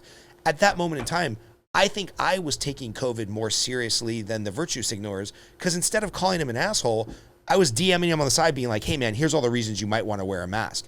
And I hate that at such a high level, but I just don't have enough hours in the day to fight all these people on Facebook, nor do I want to, because I just think they're ignorant pieces of shit. And it was shocking to me how people think that's the way to get to change somebody's mind. But what you just said is like, no, they don't actually take it serious. They're not actually trying to change somebody's mind. They're trying to elevate their own status and virtue signal, which now, in retrospect, that interaction makes total sense to me. Yeah, I think especially the lower status somebody is to start with. I think a lot of what's wrapped up in progressivism, the anti-racist stuff, more likely to take coronavirus masking very, very, very seriously. I would never assume this of any individual. But I think that there is a phenomenon of lower status individuals seeing opportunities to assert dominance over people who are of higher status. And it's a rare enough opportunity that there are a lot of people who seize on that. You know, they can now yell at some random, well-heeled person on the street because that person isn't wearing a mask, so they're a bad person or an evil person. And they can elevate in their own minds and try in the minds of their friends to elevate their own status above that person, at least on some score. Why do you think the mask issue, the school closing, the response to COVID, why do you think it's fallen down party lines?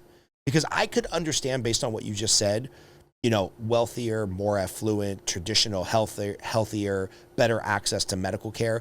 I could see it falling down a wealth distribution, or I could see it falling down a rural versus city distribution, right? Where, if you're out in the middle of, agricultural Gilroy, California, and you're not as in close proximity to people and you're working outdoors and it's very uncomfortable to have a mask, I could see those people wearing a mask less often than the New York or downtown Los Angeles city dwellers that are in an apartment stack with, 1,500 people who they don't know.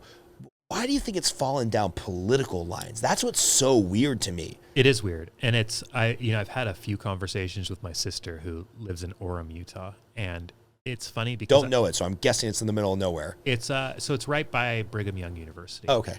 But it's small. By the way, sister still Mormon? Not Mormon? Not Mormon. Okay. Yeah. Parents still Mormon? Dad's still Mormon. Mom's passed on. She was Mormon until she passed. All the 5 kids are not Mormon. Interesting. We'll come back to that because I want to know if that's a point of contention with your dad. But finish the story about your sister. So I felt like at the beginning we were talking past each other a little bit. And what we figured out quickly, thank goodness, was that a lot of, and this was hard for me to take because I view myself as very objective. But where we were talking past each other on coronavirus is we were both responding to our local situation, where for me in Los Angeles, all the absolute nutters were falling on the side of being very concerned about coronavirus. And where she lives, all the crazy people are like, coronavirus doesn't exist. Right. And both groups kind of ignoring the science. Yes. And And it also, I think it was a wake up call to me too of how much am I letting like reactionism to my local environment define my true position. And that's something I've thought about a lot. That's not new. And I see kind of my role among my friends, among maybe people on Facebook. I definitely don't weigh in on everything. I weigh in only if I think I have something to say. And my favorite example is in high school. Dave Matthews Band were just wildly popular. Hate them. I hate them so much. I hated them so much too. But it's because I thought they were overrated. I didn't get this at the time, but analyzing it a lot later, if they were nobodies, if everybody was like, this is the shittiest band I've ever heard in my life, I would have been like, no, they're actually pretty good. Like they're fairly talented and they're pretty decent musicians and this is somewhat innovative. If everybody was like, this is the worst band I've ever heard, I would have been walking around with a Dave Matthews Band shirt, because I didn't realize this until a few years ago, but I really do see my role as not to objectively analyze things, or maybe that's part of it, but to bring things to where I think they should be. So, if and I think that's probably the best example. Like Dave Matthews Band, I thought was overrated, so I crapped all over them. But if they were underrated, I probably would have built them up. Is that just you're naturally a bit of a contrarian? So maybe, but I don't. I'm not though. Like I think McDonald's is one of the like. They do some of the best breading I've ever. My kids are losing it in there. McDonald's does some of the best breading, like I think, that exists. What do you mean breading? Like their hamburger buns? No, like their chicken nuggets. Okay. I think they make amazing chicken nuggets. I think some of the sauces they make are really great. I don't know why they discontinued their habanero ranch. It was amazing. So like I'm not really a contrarian. I think I can recognize when something is like very popular, but also very good. So like I would never crap on the Red Hot Chili Peppers. They were immensely popular, sold out stadiums, but I think they were like probably properly rated. Things just bother me when they're overrated or underrated. Interesting. So where do you think we are? You know, we're recording this in February of 2021. Where do you think we're at with the COVID response? Underrated, overrated? You know, I have some very strong opinions about this, but I'd love to get your take on it. So I think, yeah, with politics, there's, and probably with everything, but with politics, there's also a third dimension of, I think we're probably taking COVID a little too seriously. Maybe not a ton too seriously, but our responses are all wrong, even if we're taking it seriously. So you can take something like, you could take the threat of a home invasion very seriously. And in response, like, go make a bunch of pipe bombs. And you wouldn't be accused of taking like the threat of a home invasion not seriously enough. But it's the wrong response. So I think most of what we've done is the wrong response, even the stuff we have done. And I think even just on the level of taking it too seriously, I think we've taken it far too seriously. Yeah. That's an interesting third rail, because I think that's where I fall with most political solutions. And this can be on the right or the left, where it's like, yeah, we have a serious problem. You identified one earlier in the environment and income inequality. But two things can be true at the same time. We can have a serious problem, and we can argue that the current government response is batshit crazy. I'm thinking about some of the most recent ones. I'll probably get kicked off of YouTube for this and people will stop listening, but that's fine. Do we have a serious problem of people not understanding transvestites? Well, you could argue it's super serious or not that serious or whatnot, but if you believe that it's a serious problem, that can be true. And it can also be true that maybe if tomorrow I want to identify as a woman and go have a mixed martial arts fight against a woman because I say I'm a woman, that's probably a batshit crazy solution. Like, men and women are just built differently. So when I see this, 7 foot, 50-year-old man playing women's basketball because at 45 he decided to transition and become a woman, I don't care that he did that. But the response of, well, he can now play basketball against 6'3" women, that just doesn't seem right. Right. So I think this third rail, and I'm sure I could find plenty of examples of Republicans doing this as well. I mean, Senator Elizabeth Warren, what did she say? Black trans women are the backbone of this country. Like, clearly, I have no issue with black trans women. They're probably great or not great on an individual level. Like, that's how I would look at them. If I met a black trans woman, I would decide after talking to them whether I thought they were awful or whether they were great or whether they are, anywhere in between. But to say, that they're the backbone of this country, that's, I don't know of any, 0.02% of the population that is the backbone of this country. Right. Yeah. So I think this idea, this is probably where people get most visceral in their arguments, right? Because they know there's a big problem. There is a big problem with the environment and the amount of plastic in the ocean and the amount of, let's just go with the plastic in the ocean. There's a massive, massive problem with plastic in the ocean. One of the charities they're not even a charity, they're a for-profit because they think they can do more good as a for-profit than a charity. For Ocean, the number 4 and then Ocean.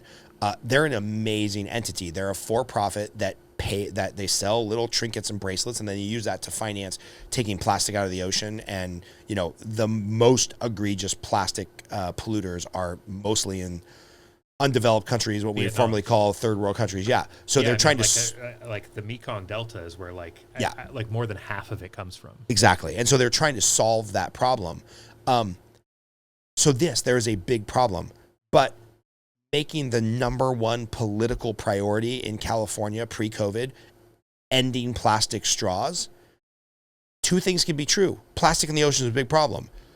Changing plastic straws, real low-lying stupidity, and I think that's where so many people get frustrated with politics, where it's like, I know there's a problem, but the way you're going about solving it is just asinine, and I don't get it. Well, I think you do get it, though, because you mentioned reading Thomas Sowell, and he is very good at explaining trade-offs. And I think the problem is people just don't think in terms of trade-offs. And so they think,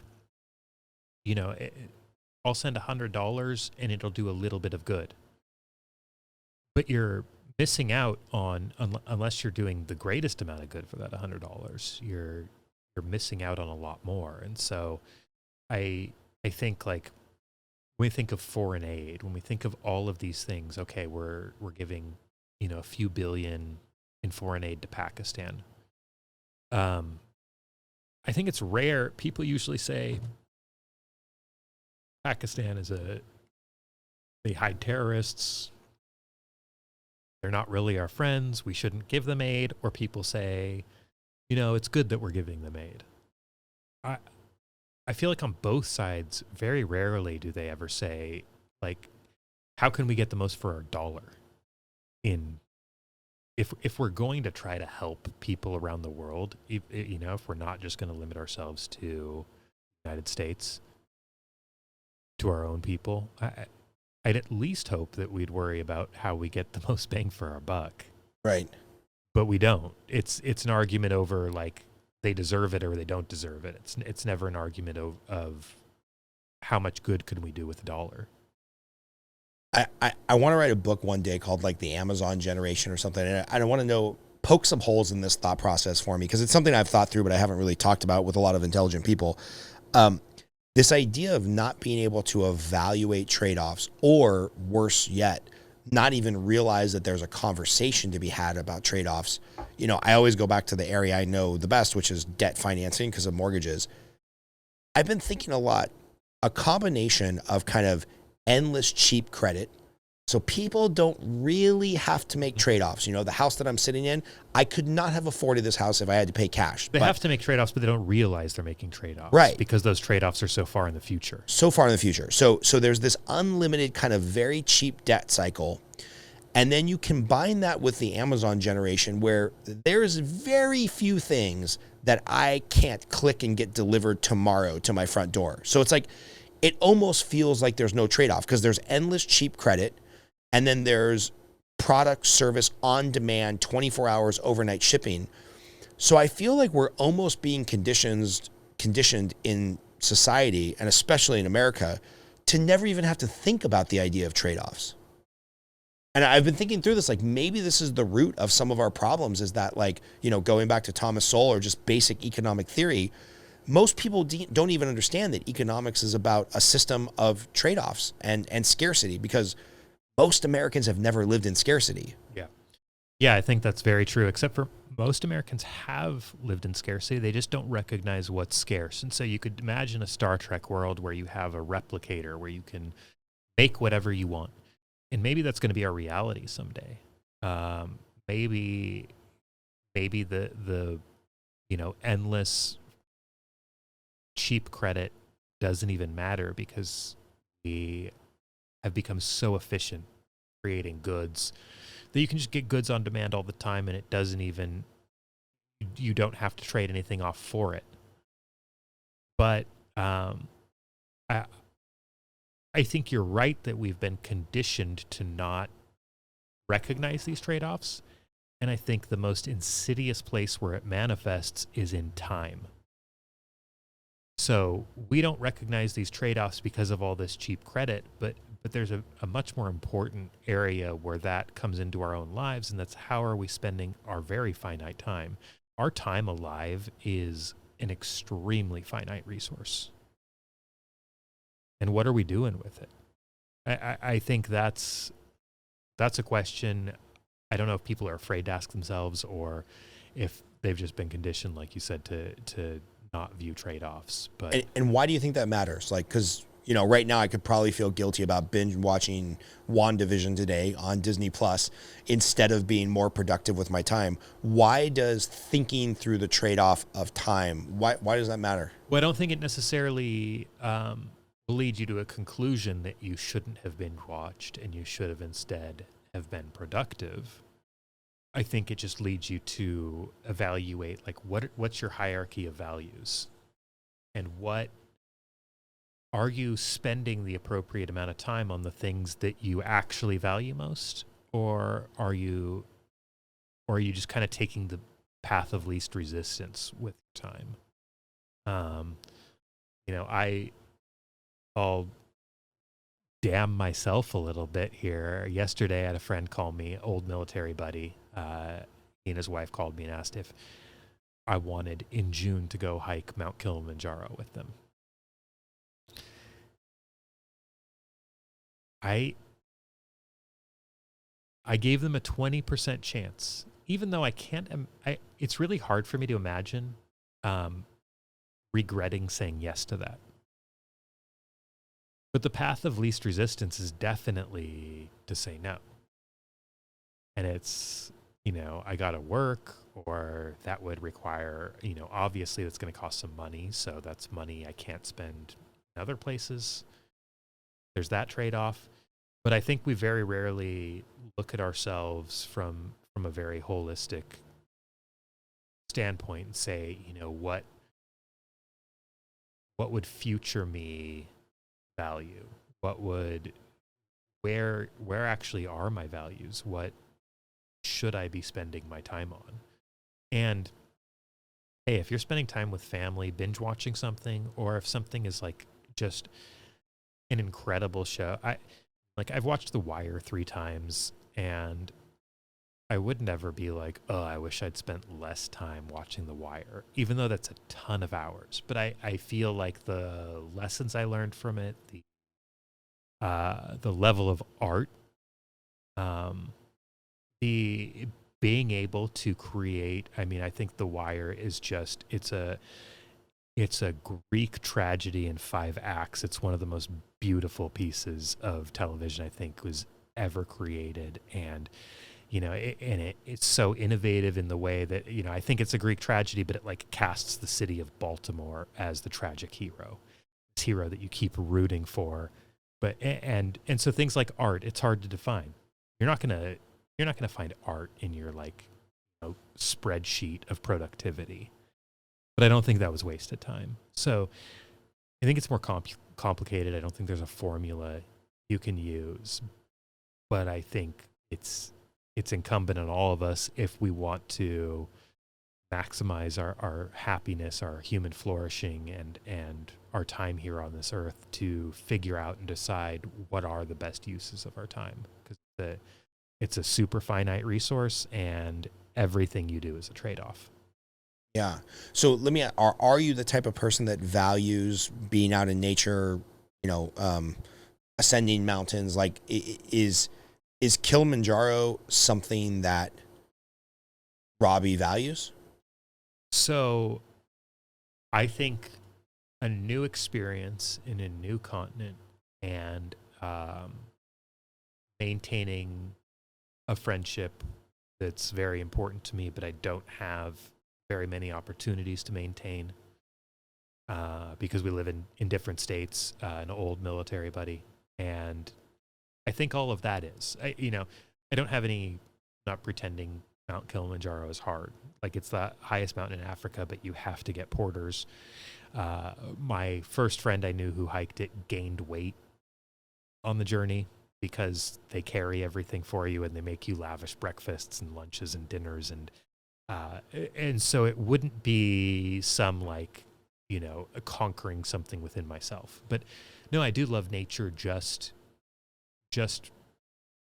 I think in and of itself is a great thing, and it's great to separate yourself from hive a little bit, and from the buzz and the productivity of everything, and to just take in something different and have a break.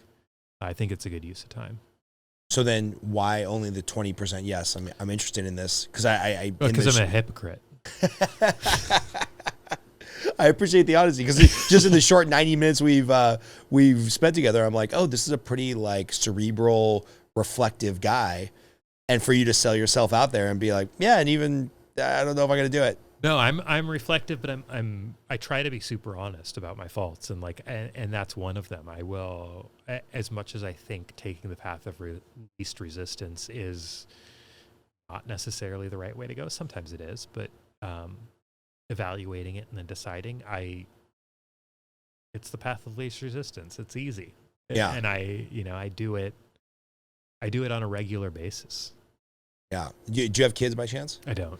Okay, so I've got 3 kids, and I'm part of this group called Front Row Dads, and their whole mission is to get men to be reflective and be fathers who happen to be business owners versus business owners who happen to be fathers. And shout out to John Vroman and the Front Row Dads, because that's his whole mission, is to get people to be reflective and be like, hey, when you're on your deathbed, you're going to be pissed if you always took the path of least resistance and just did the spreadsheets versus quality time building Legos with the kids. And it's hard because he really shines a flashlight on the fact that as spoiled Americans who can sit here and watch WandaVision for 5 hours, it's easier to do that than be engaged with my 5-year-old and build Legos, which I fucking hate doing.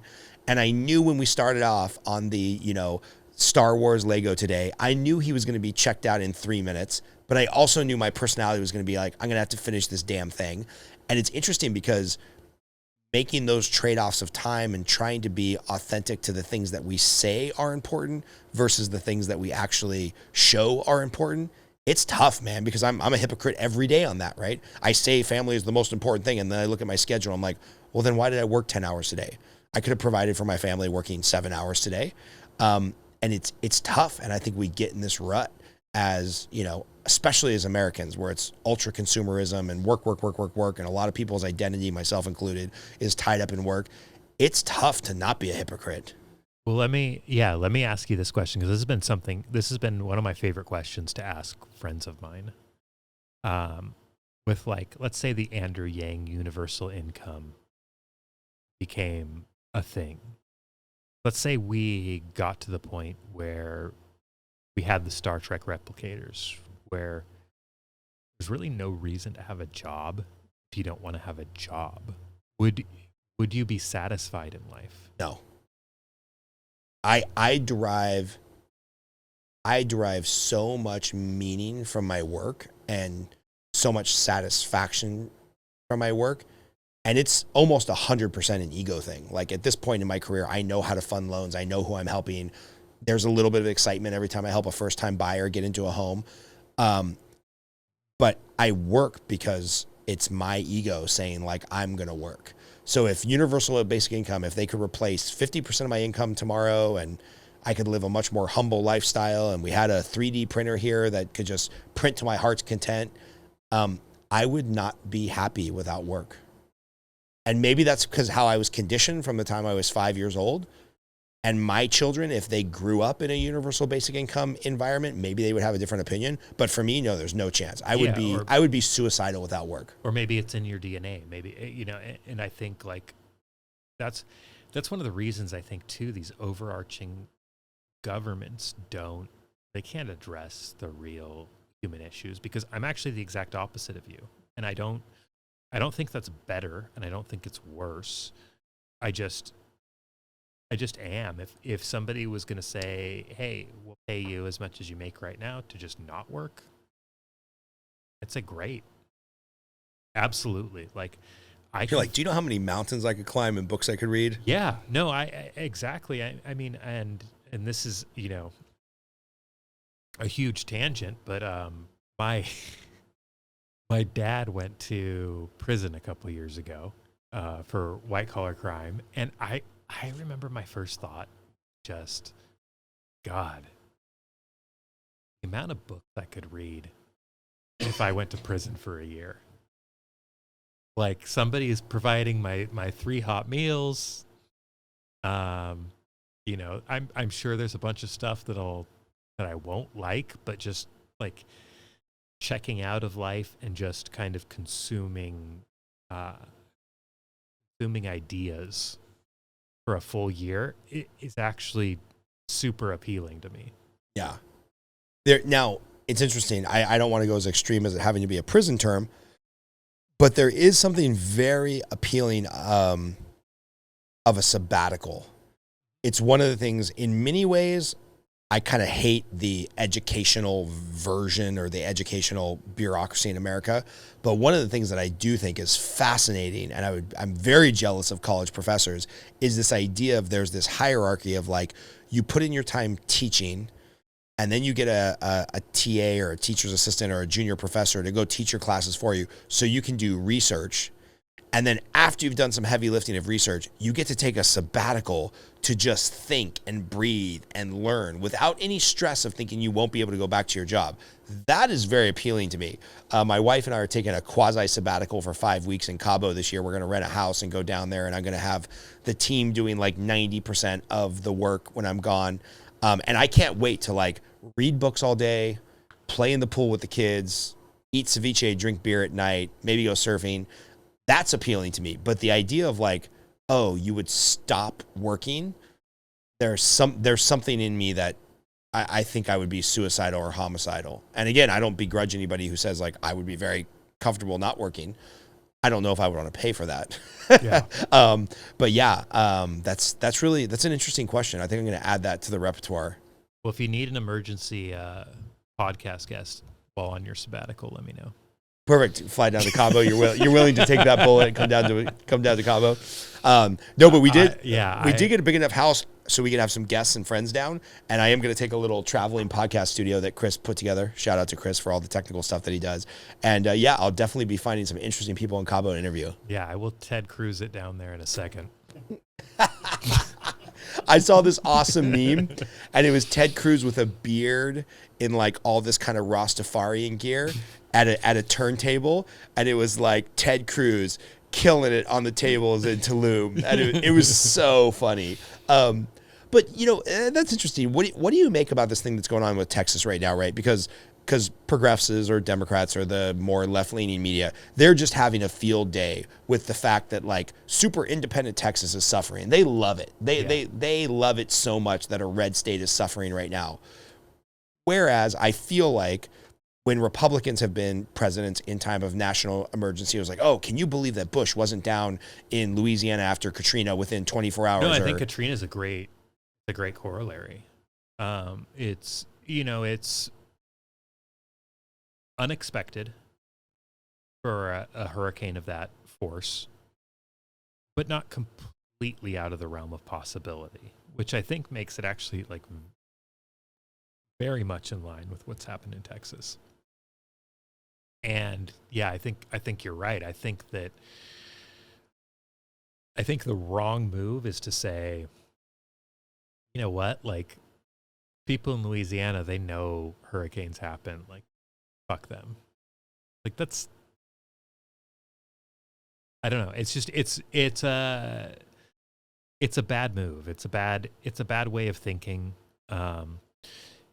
You could even maintain that you think that this says something about the need for government or for whatever. Like you can make your argument, National Guard, whatever. Yeah, you can make your argument that fits within your political priors. But to just make it a reason to abandon all empathy for the people who are going through it, I think that makes you maybe not a bad person, but you're doing the same things a bad person would do. Right. I look at it a bit different, I guess. I'm okay with somebody saying, screw them. They know hurricanes are coming. As long as you're intellectually genuine and you say the same thing when it's Texas or when it's California or when it's whoever. What I can't, and by the way, I also accept the argument if you're very empathetic and you're like, hey, we need to have FEMA, National Guard, there needs to be better response from local politicians, from the federal government. I'm fine with taking either stance in a intellectually genuine, applied to all scenarios. What I hate in our current media, government, political feeling is everybody is so intellectually disingenuous. Because when it's their party or their team, we'll just use the term team. When it's their team, they're all about it. When it's not their team, it's everybody else's fault or whatnot, So it's like we're seeing this right now. I can't even remember who the senator was of Louisiana when the shit hit the fan in Katrina, because the mass media narrative was it was all the federal government's fault because it was Bush. Everybody had to hate Bush. And now that it's Texas, everybody's talking about Ted Cruz. I haven't seen a single article on like, why hasn't Biden flown down there yet? Or why isn't there a FEMA reaction? Or why hasn't the National Guard been mobilized by the federal government? So it's the intellectual, the disingenuous nature of the intellect that bothers me. Like, it's crazier than that. Okay, go for it. So when I was working on the Hugh Hewitt show when Hurricane Katrina happened, and Mayor Nagin, mayor of New Orleans at the time, we caught something that nobody else caught. And that was, he was having a press conference, and he, during Hurricane Katrina, had decided to move his family to Texas because they didn't want to deal with the aftermath of Katrina. I think that's fairly understandable. Totally get it. If you have the means, why not? What's less understandable is the mayor of New Orleans, who is in the process of moving to Texas, having a custom ringtone that when his phone accidentally goes off at a press conference, the ringtone is "Moving on Up" from the Jeffersons, because he's moving out of the city he's the mayor of into a completely different state. And nobody picked up on it. We caught it. We talked about it on our show. Nobody else talked about it. And that level of hypocrisy is just like, that's where it becomes insane to me, and where I can't even, I try to ascribe good faith where I can, but like I can't ascribe any sort of good faith in those kinds of situations. Yeah, it's like, for the same reason that I'm talking about this, being intellectually genuine, for that same reason, I understood like the Bernie bros and the Yang gang. Because it's like, Bernie Sanders, love him, hate him, disagree with him, which I think I disagree with him on almost every policy. At least you can look at the guy and be like, oh, he's been intellectually congruent for 30 years. Like, he believes what he believes. He believes this is the best direction for the country in politics and taxation. And it's like, all right, well, I venomously disagree with almost everything that you're saying, but at least you're honest. You know, at least this is who you are, versus you look at like a Bill Clinton or a Trump, you just get the feeling that they're Weasley and they're saying whatever the polls are telling them to say that day. And there's no, I don't know, intellectual congruency. I keep coming back to this weird intellectual word, but I feel like that's so ugly. And I feel like we just get it from the press nonstop right now. Well, and it seems like the only presidents I can think of who weren't that way are presidents from before I was old enough to be paying attention to politics. And so maybe they were that way too. Right. I just don't remember it. Yeah. I think Reagan and Carter both had their ideologies and were fairly consistent, but like, I'm probably wrong on that. Right. They were probably the same way as H.W. Bush and Clinton and George W. Bush and Obama. There's been very little, I think, of people in that executive office who actually, hold the line in any sort of ideological way, who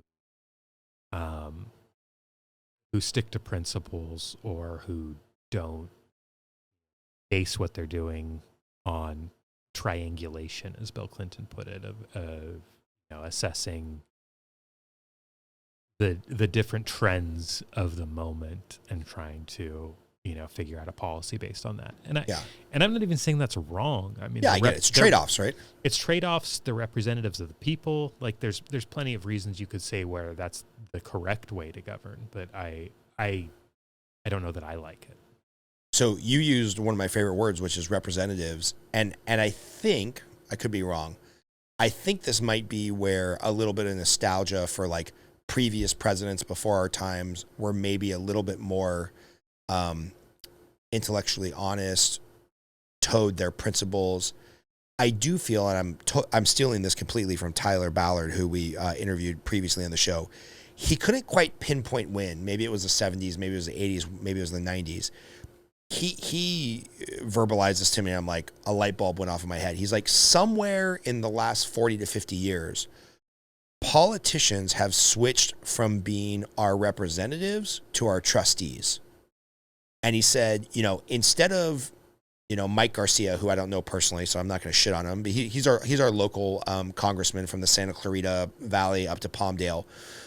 Instead of him going to his 700,000 constituents and talking to as many of them as possible and saying, okay, now I'm going to go to Washington, D.C. and represent you, the modern politician is like, no, I'm your trustee. I'm going to tell you what's best for you. And I feel like that's the direction that we've gone in both parties, in both the Senate, the House of Representatives, and at the presidency level.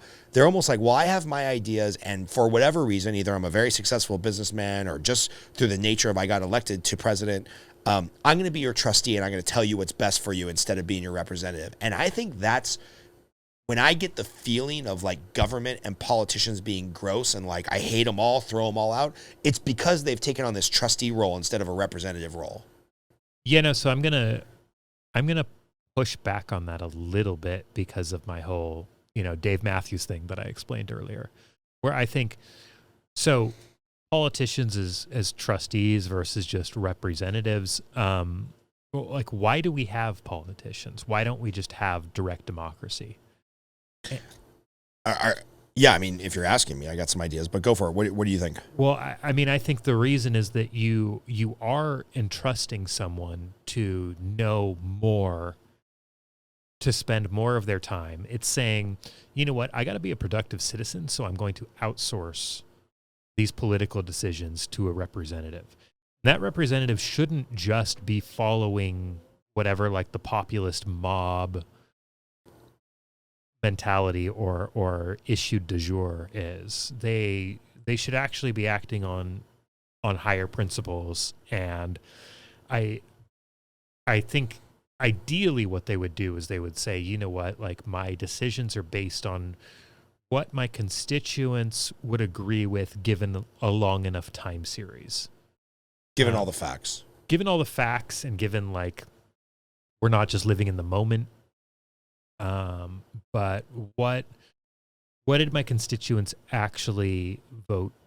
Why did they vote for me? What are their values, and what is the best expression of those values? Not just like what riled them up today, but what do they want in the long term, and what's the best way of getting there?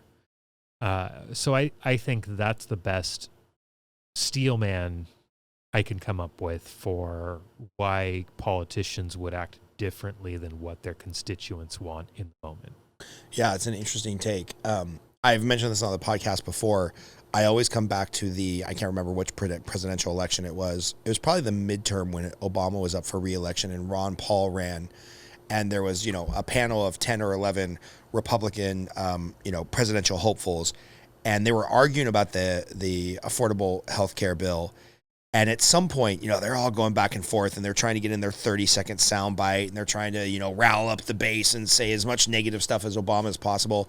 And then Ron Paul finally raised his hand, and he was like, would anybody like to hear from the only physician on the stage? And it's like, yes, I would. I would like to hear from the only doctor on the stage if we're talking about medical policy. And I agree with you. I would love for that the way to be, where we're electing people who are smarter than Scott, more informed than Scott, have time to read the issues. I just don't know if they're doing that anymore, because it just seems to be this endless cycle of campaigning and raising money and polling the audience. Yeah. It's just gross. No. You're right that they're not. I just don't know that the trustee versus representative distinction is the actual issue. I think I would actually prefer it, if we're going to have a representative democracy, for it to be more of a trustee type relationship, because otherwise, why am I not just voting on everything? Like, why do I have a representative if they're not going to disagree with me sometimes based on their superior knowledge that they should have based on this being their job? That they learn all the facts, they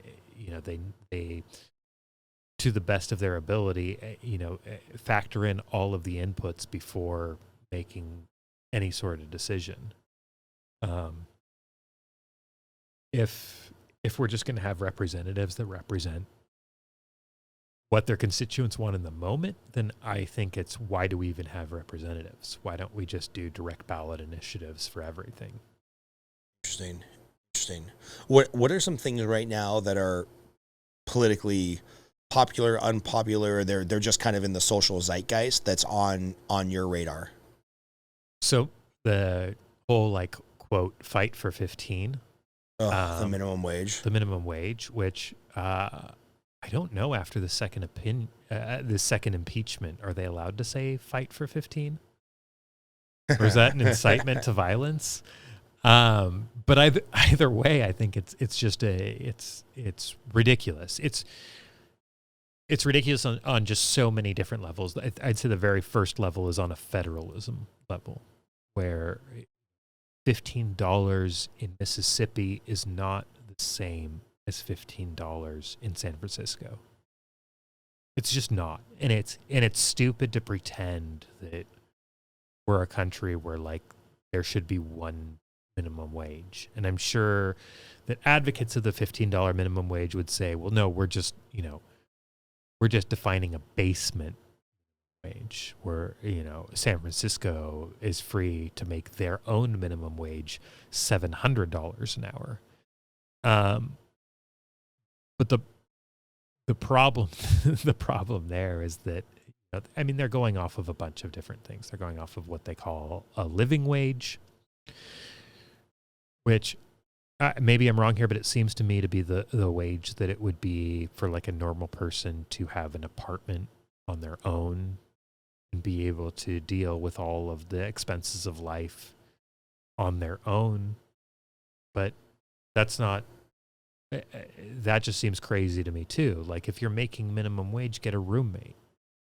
I'm close to 40. I've had roommates for most of my life. I think probably the entirety of the time I have not had roommates is maybe, it's less than 2 years, maybe less than a year. And I don't think that's a horrible thing. That's not like removing my humanity or anything like that I have needed to get roommates. It's just, it's a silly concept to me that somebody just leaving high school who maybe wants to work at El Pollo Loco needs to be earning the amount of money that they can get a 1-bedroom apartment and start a Charles Schwab account. Like, that's not what minimum wage is for. I disagree with it in concept entirely, but people in that position don't need to be making what progressives would define as a living wage. Yeah, I looked up these numbers when this fight came back around because I thought I knew the answer to this question. Turns out I did, but I wanted to look it up to verify. The percentage of, well, first of all, the workforce participation in America, depending on which stat you read, is somewhere around 50%. So maybe 50% of all living Americans are of age to work and are working and not yet retired. So maybe 50%. Of that 50%, 3% of Americans working make a minimum wage. So really, we're talking about 1.5% of the U.S. populace are actually in a job making minimum wage. And about 2/3 of those are part-time workers, high school workers. I was about to say, what's that age cohort? Yeah, the age cohort is very young or inexperienced, right? So it's like you really have maybe 0.5% of the U.S. population being the poster child that Democrats like to present of, like, oh, the lady who's a single mom and she needs to have at least a living wage to be able to afford the apartment and take care of her kids and whatnot. It's like less than 0.5% of the U.S. population, or somewhere give or take. And so if you just think of it on a population basis, this is a really interesting argument for politicians to be having, because it's really not affecting that many voters. But somehow it's become the ultimate virtue signal that I've got, friends of mine who literally make a zero minimum wage. They're realtors. So they make $0 unless they close the deal. And somehow they're just so emotionally tied to this minimum wage issue.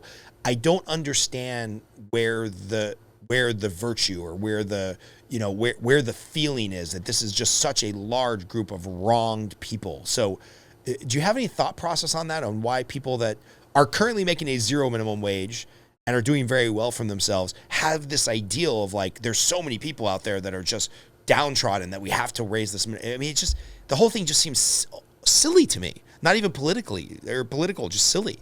Yeah, I think that goes back to the same thing as the black trans women are the backbone of America.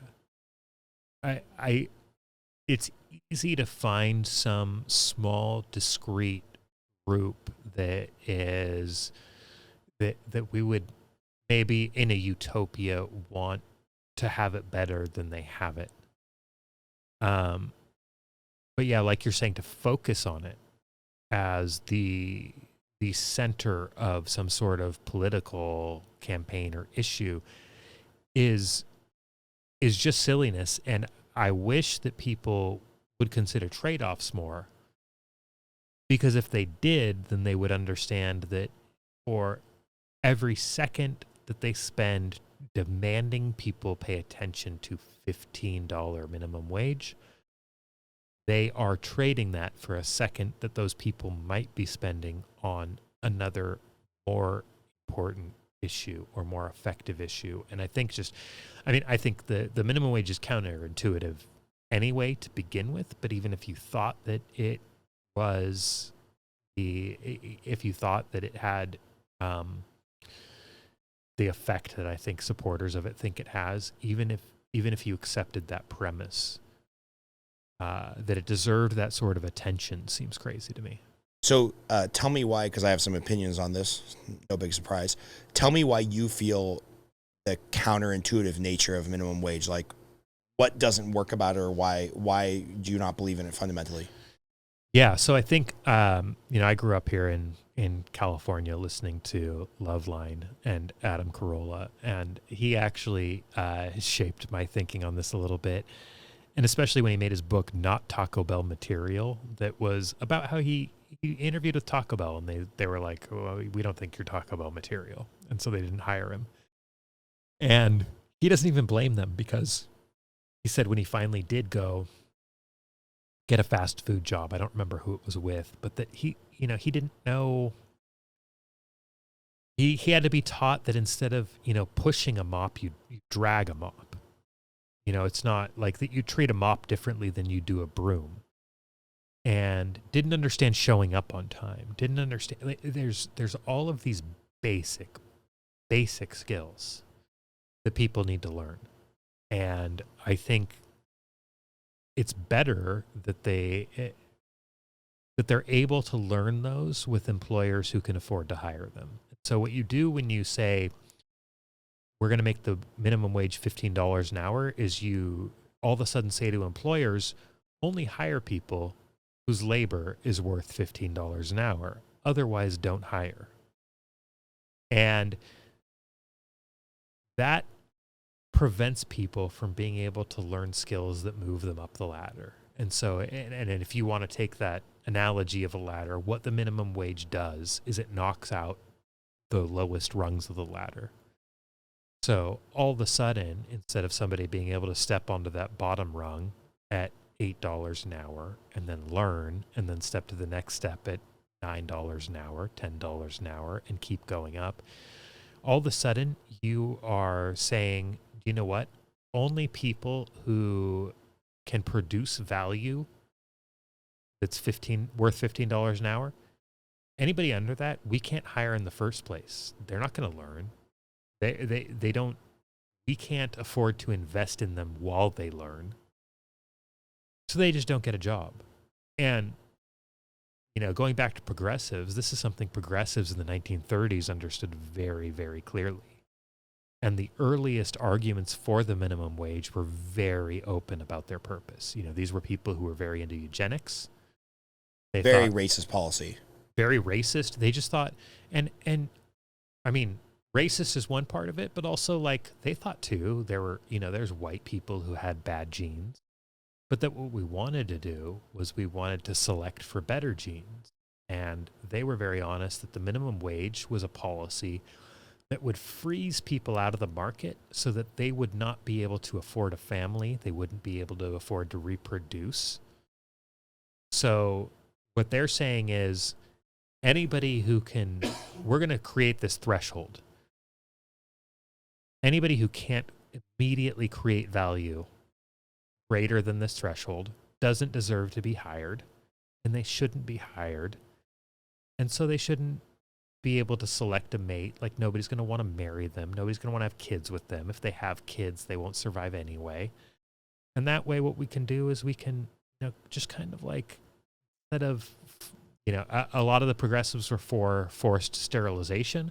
But minimum wage was a softer version of that. It was saying, we don't even need to sterilize everybody. We'll just put in this minimum wage, and then all the undesirables, they won't be able to afford to have families. So, because they won't get hired. And what this will do is this will ensure that, white people with good genes are the people who get the jobs, and that they can't be undercut by some lesser black person who is saying, you know what? I don't need I don't need $15 an hour. I'll work for $8 an hour. I'll work my way up from there. I'll prove my value to you. And you'll want to keep me on and increase that wage. They were saying, we don't want those people to have a chance. And it's funny that the argument has changed now among progressives. Progressives are now saying that this is about human dignity, but the economic analysis hasn't really changed. That what it does is it locks undesirable, quote, undesirable people out of employment. And what really bothers me is anybody who's never either run a business or been a manager of a business or looked at the P&L of a business, they don't even understand this, because when you have a $15 minimum wage and then you add payroll tax and effectively what has become government required benefits, most jobs in America have benefits now of some level. When I look at my P&L for my employees, if they're making $15 an hour, they're effectively costing me $30 an hour on the P&L.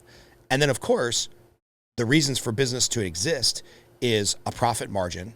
So if I can't squeeze out, 20%, 30%, 100% return on investment on that employee, I'll just do it myself. So if you factor in payroll tax, overhead, plus a margin of profit, a $15 an hour employee is really costing the business owner, call it $30, $35, $40, $45 an hour. And then I like to think of the restaurant example, here in LA, the people that are usually the lowest paid individual at the restaurant level is the hostess, because, maybe they're not old enough yet to serve alcohol, so they can't be a waitress. So the hostess makes $10 an hour currently, or $12 an hour, whatever the California minimum wage is. That means the waitress makes $12 an hour plus tip, which means the shift manager makes $16 and the manager makes $22, and the short order cook who can at Cheesecake Factory recall 200 recipes from memory because Cheesecake Factory has an absurd menu, they're making $25 an hour. Well, the problem is if you take minimum wage for the hostess to 15, now the waitress expects to make 15 plus tips, and the manager expects to make, instead of 22, 24. And the short order cook expects to make 28 instead of 25, and it's just this insane wage inflation across the board. Which at the end of the day, look, if I go to Cheesecake Factory and my Oreo cheesecake is $13 instead of $9, that's not going to stop me from eating the Oreo cheesecake. But for the person making minimum wage, that means they can no longer eat out or provide for themselves with the lower cost goods, because lower cost goods won't exist. I don't know why there's this fallacy of like, well, we'll just make Walmart pay $25 an hour to everybody and then society will be a better place. Walmart's not going to decide, shucks, we got to pay our employees more, so we're just going to cut out more out of our profit. No, cost of goods just get more expensive. And again, I don't give a shit if milk is $7 a gallon or $17 a gallon instead of $5, because I can afford that. The person making minimum wage cares that milk is $7 a gallon instead of $5. And I don't understand why. I feel stupid when I can't help other people see this side of the argument. It makes me feel dumb that I can't articulate it well enough to make people understand that minimum wage going up is a bad idea. Yeah, I think, I feel that way about a lot of subjects, and the way that, really the only way that I ever overcome that is with more of a Socratic method. And that's really, it's funny, you talk about... Explain that for nobody, so people that didn't take speech and debate. Yeah, the Socratic method, and I didn't take speech and debate either. So if you didn't, you can just Wikipedia all of this. Like, the government education is useless. You have everything in your pocket. So... the Socratic method is basically, the oversimplified version is just asking questions. And it's getting people to, and I would say even beyond the Socratic method, if I start asking people, how does that work? I find very quickly that they become much less dogmatic about their positions. So if somebody is saying, we need $15 minimum wage, think of the questions that you can ask. Don't preach to them, but say, okay, well, how does this work for people who their labor isn't worth $15 an hour? Like, and that's not necessarily saying anything bad about them, but maybe they're a 17-year-old. They haven't learned the things that would make their labor more valuable. How do they get on that track? And I think when you force people to explain the ins and outs of their position, it's way more effective. And you don't even have to have as good of a command of your own positions, because they'll just, people normally implode when they have to go more than 1 or 2 layers deep in their political analysis.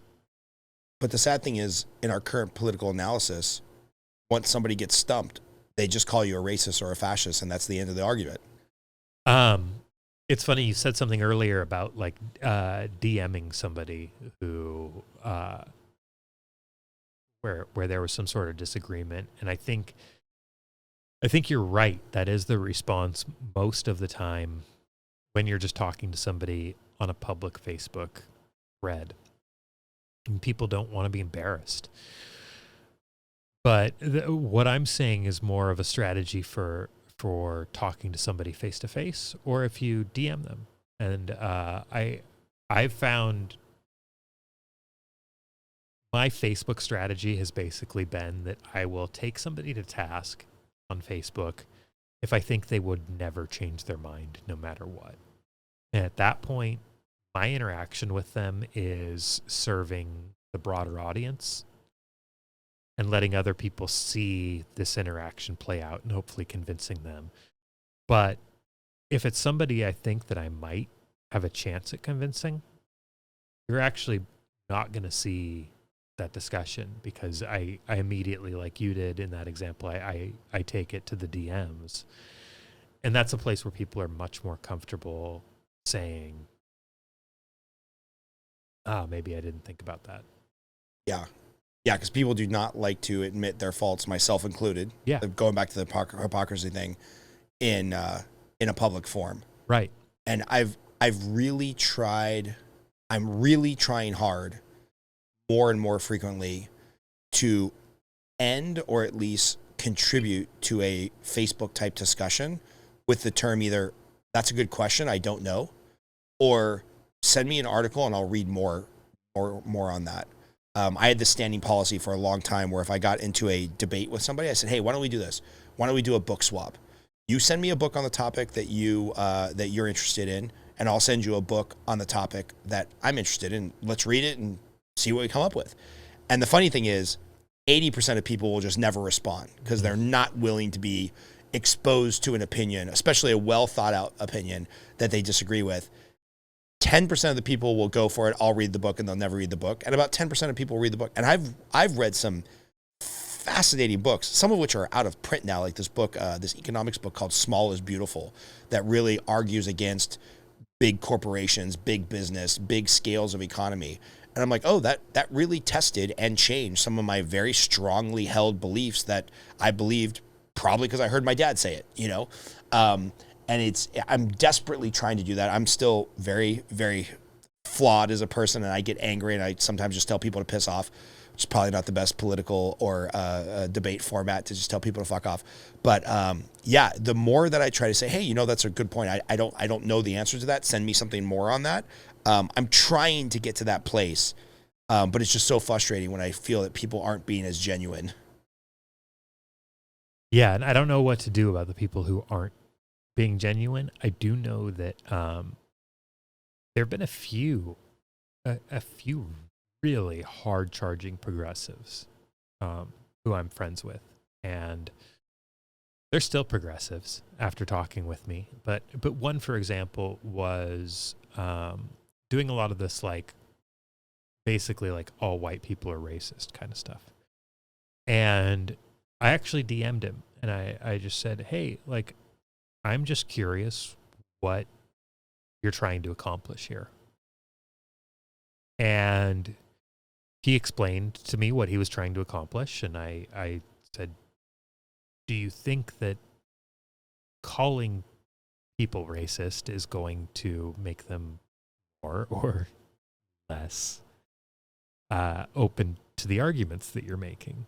And, it took some work. I mean, we had long conversations over many days, but what was really interesting is I noticed the tenor of their posts changed dramatically to where they did start, they were just reposting anything that agreed with their priors that they liked, that called anybody who voted for Donald Trump a racist, for example.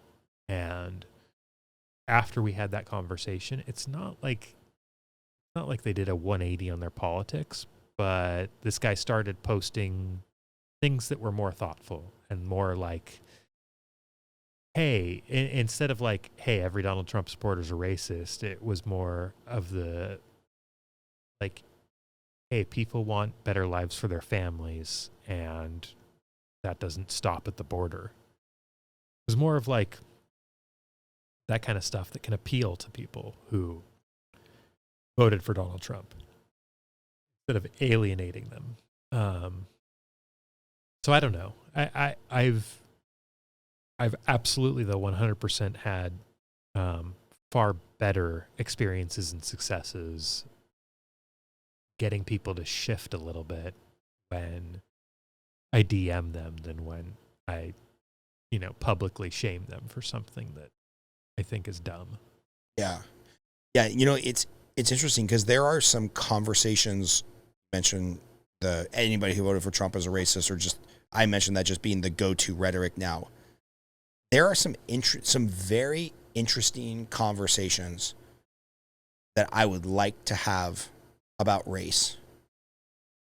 But I feel like you can't, there's not even a place to jump off without just being called a racist. And who wants to deal with that? So it's like, well, then the conversations don't get had. I was having a conversation with one of the realtors I work with, one of my favorite people to work with. She happens to be black.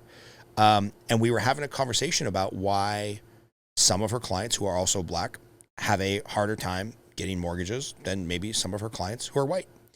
And, I took that very seriously. One, because that's part of my profession. Two, I value this lady and her friendship and her business relationship very deeply. So I want to make sure that I'm never contributing anything that could create or reinforce that stereotype. And so I went back and I looked at, the last 5 of her borrowers who I happen to know were black, and 5 of her borrowers who I happen to know were white, and a bunch of them I had no clue because I very, very rarely meet clients in person. So unless they mention that or she mentions it or we do a Zoom conference, I would have no idea.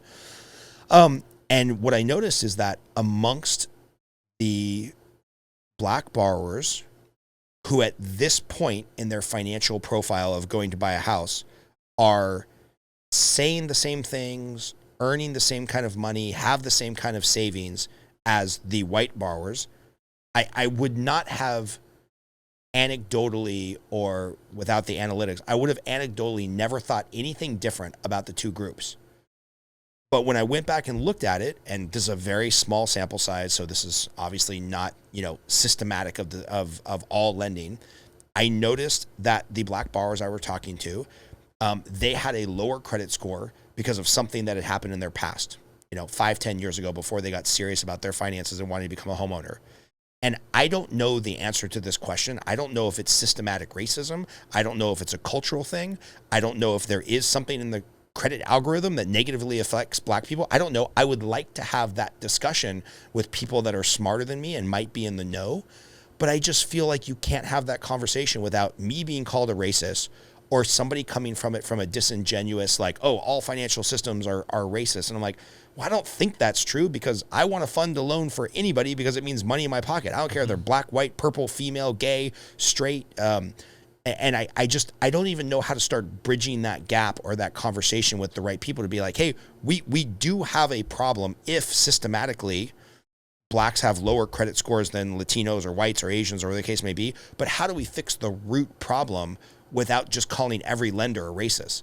Because that sure doesn't seem productive to me. And I don't even know where to jump off.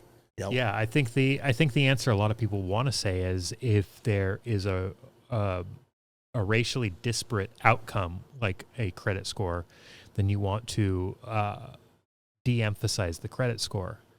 And I just think that's like, taking, it's like prescribing aspirin for a brain tumor.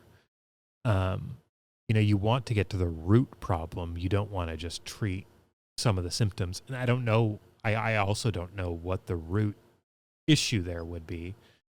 I also don't even know that, like, going back to Thomas Sowell again, it's the weird thing would be for all ethnicities, all races, all backgrounds to be in the exact same position.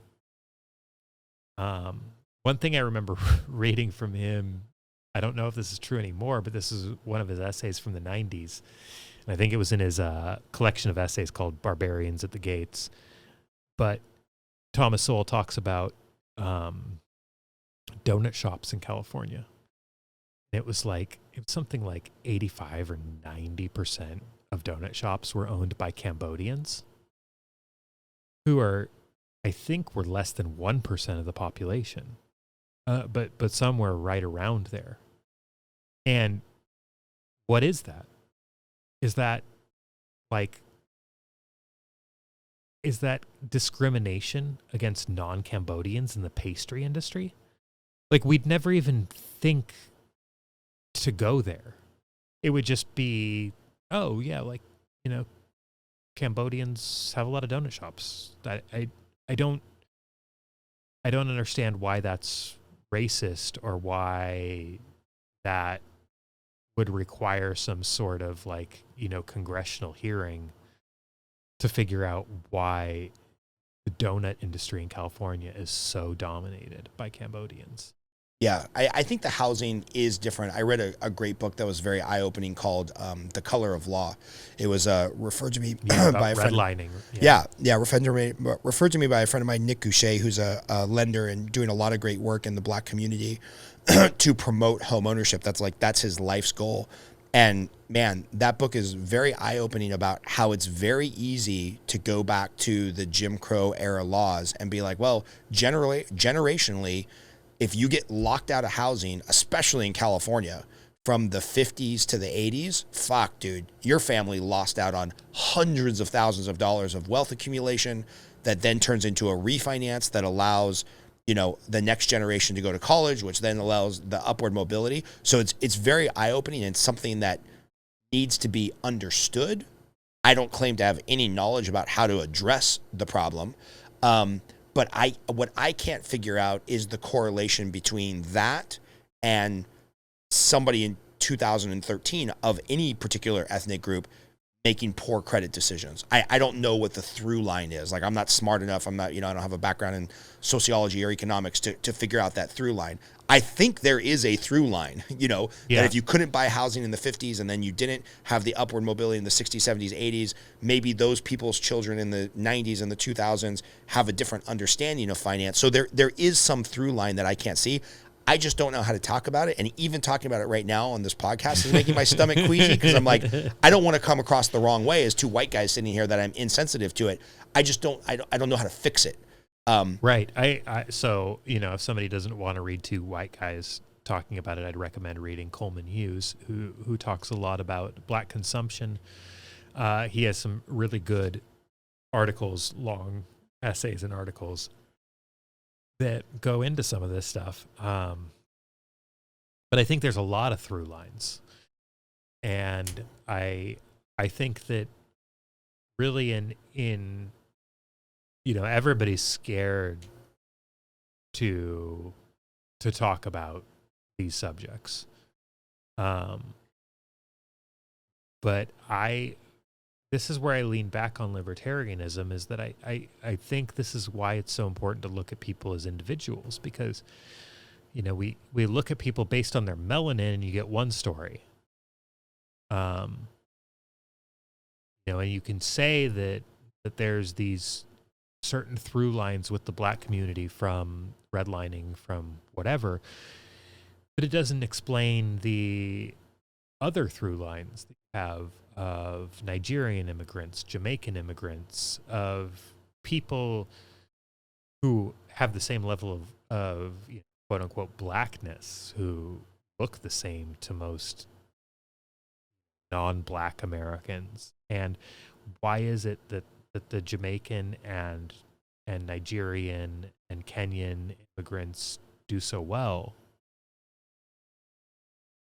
It's there's something that needs to be explored there, and I don't pretend like I have all the answers, and I don't pretend like the answer isn't that people who have been here for many, many generations were subjected to horrible racism and to an obliteration of their culture. Because I think those kind of things are super important. I mean, what you have is, and I don't know that this is the answer, but maybe it is. You have people from Jamaica and Nigeria who are coming over here with an intact culture that's developed over thousands and thousands of years, and you look at that through the evolutionary lens, and those people are coming over here with that certain evolutionary skill set, where I think both with Blacks and with Native Americans here, you had an intentional obliteration of their culture. Which is like the most violent thing you can do to somebody. Yeah. The most violent thing you can do to somebody, and also to their future generations, where you're just, I mean, you think of how long it takes for evolution to build up into something that is fit for its environment. And what you're doing, what we did here with Blacks who came from a bunch of different areas of Africa with different cultures, different tribes, different everything. And we intentionally obliterated that. We did the same thing with the Native Americans.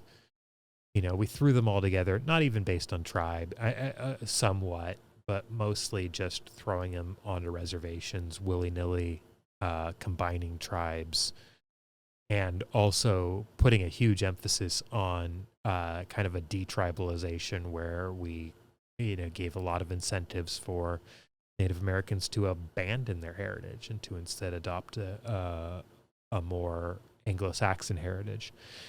And when there's that level of intentional obliteration of culture, I don't think it's surprising that there's going to be some negative effects of that.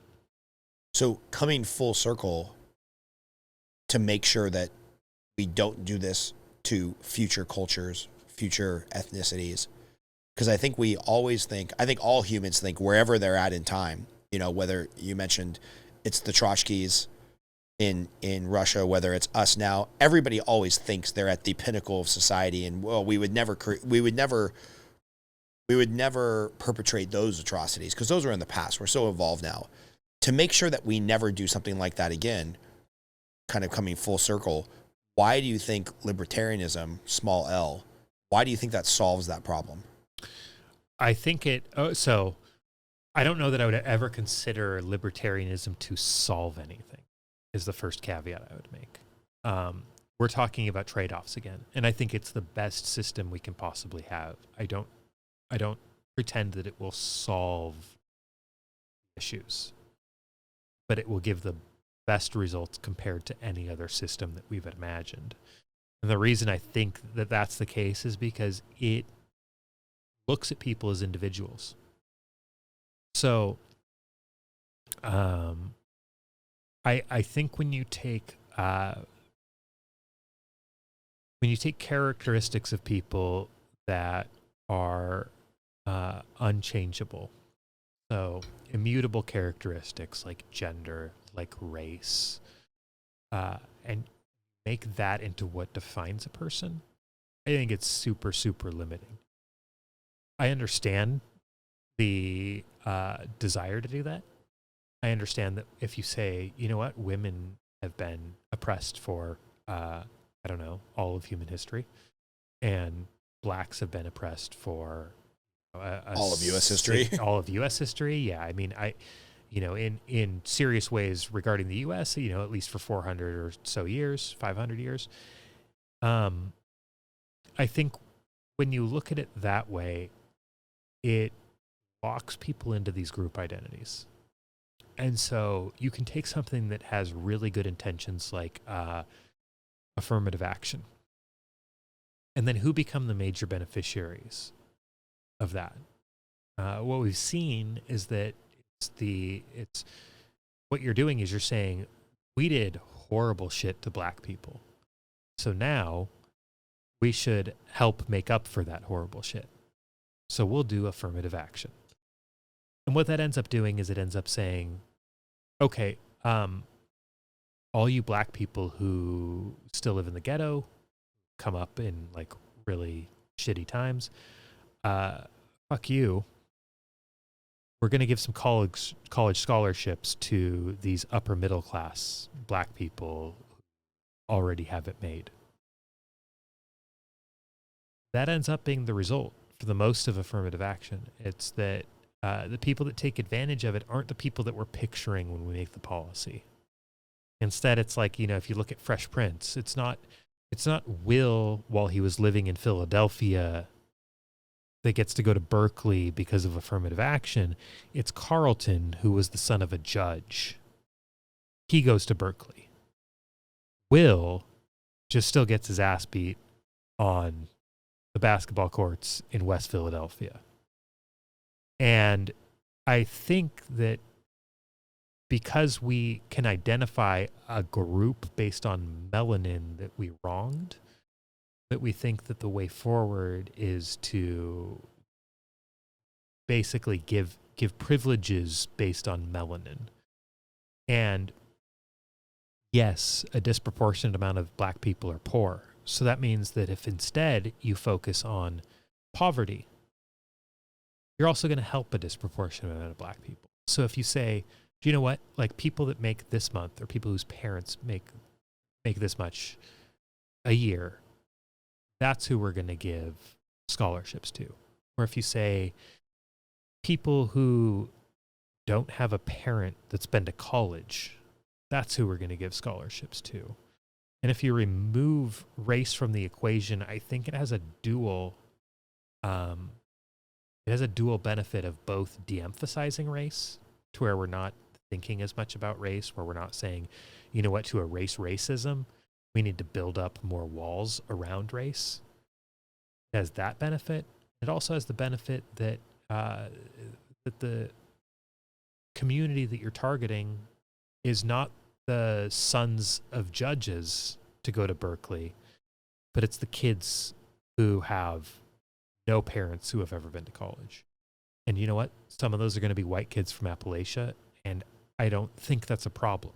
We're going to disproportionately improve the lives of people who come from backgrounds that are difficult.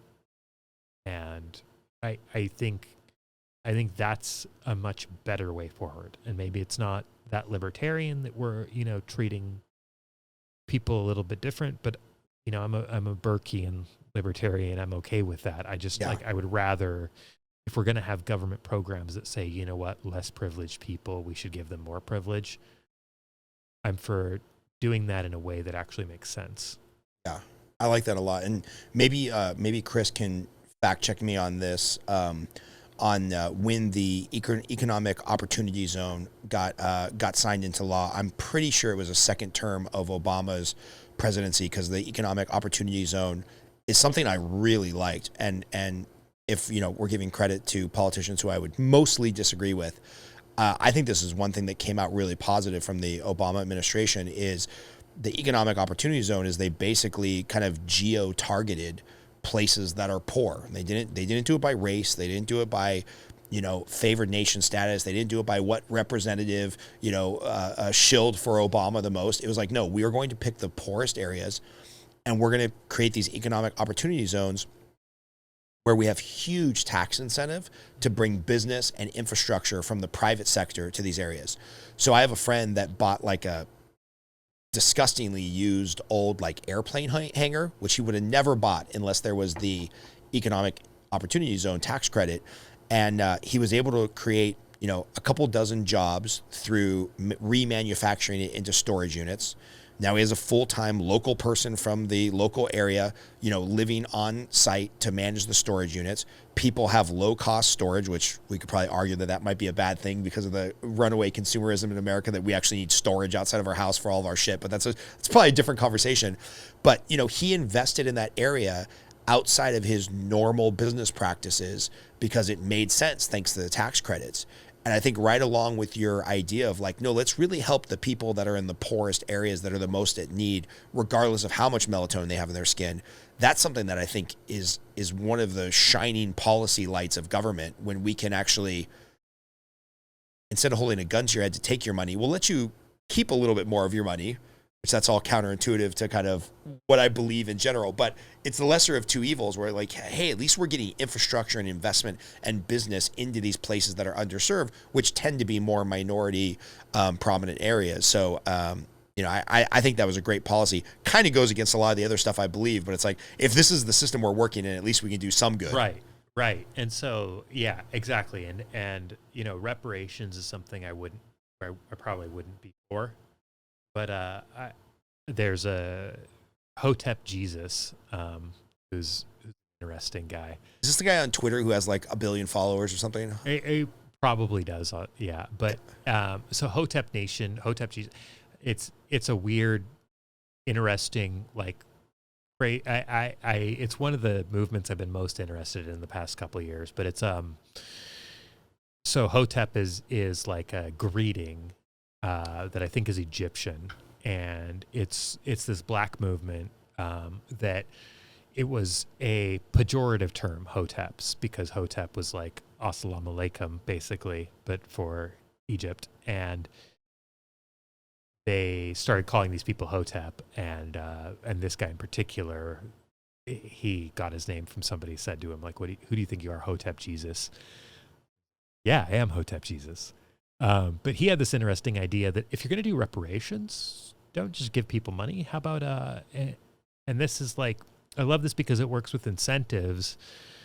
It's, look, if you can prove that somebody's the descendant of slaves, give them extra tax breaks. Don't give them, don't just give them a lump sum of money. But anybody, this is no knock on other people. If I suddenly, as a Mormon, because Governor Wade Boggs in Missouri put out an extermination order for Mormons because there was a lot of persecution there, if they were all of a sudden here, you get $50,000, I would go buy a Jeep Gladiator. I wouldn't do something good with it. I would go buy a Jeep Gladiator because I really want that car. And so I don't have any disrespect for anybody who, if there were reparations that was just a cash sum, would spend it on something frivolous. I like his idea because the incentive is that it encourages more production. It's hey, here's your reparations. You don't pay taxes for 5 years. Go produce. I think people would go nuts with production. You would really get a big difference that would last because people would build businesses, because people would figure out how to create instead of just consume.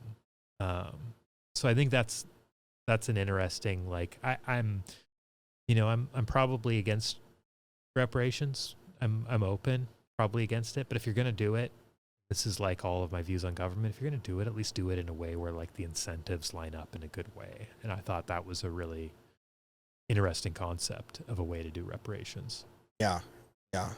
I always like to hit, at least for a moment on the podcast, how people are making their money, because one of the things that's most fascinating to me in the world, having worked in loans for so long, is all the various ways people in LA can earn a living. So we touched on it briefly when we started. You do a lot of marketing for law firms. What is the ecosystem of why can't you just go buy your Gladiator tomorrow all cash? What's the ecosystem of money look like for Robbie and your job doing marketing? I'm bad at negotiating. That's probably it. I'm a true believer, and so one of my biggest problems, I think for sure, is I would say I'm almost 100% underpaid at my current job. Every American is underpaid in their job. Just ask them. But the reason I would say that is I could get more if I went to a different law firm. I work for a great law firm called Sam & Ash. It's in Nevada and in California. And it's a personal injury law firm, but I'm doing marketing. With them, I don't have to deal with the stigma of ambulance chaser. Like they're actually doing a really good job where they like invest in people, invest in their legal cases. Because, and not to go too much on a tangent here, but with personal injury, you have like there's one very clear, easy business model. And that's you bring in as many cases as possible. And then you just go call the insurance company and you say, what are you going to take for this? And you maybe negotiate a tiny bit more. And then you take a percentage of that. You don't do a lot of work on the case. So as long as you're bringing in volume, you're taking 20, 25, 30% of the settlement. If you're not putting anything into that, that's a lot of money. And this company I'm working with, they really invest in case. And so what you get is them spending a ton of money to make these cases better, even with the cases where they could just settle and collect a check. And so because I know their profit margins aren't the same as a more like puppy mill style business, I take less money. But yeah, so I'm bad at negotiation. That's the answer to your question, because I probably could be making more doing the exact same thing that I'm doing. Next time you're up for a review, I will come negotiate for you.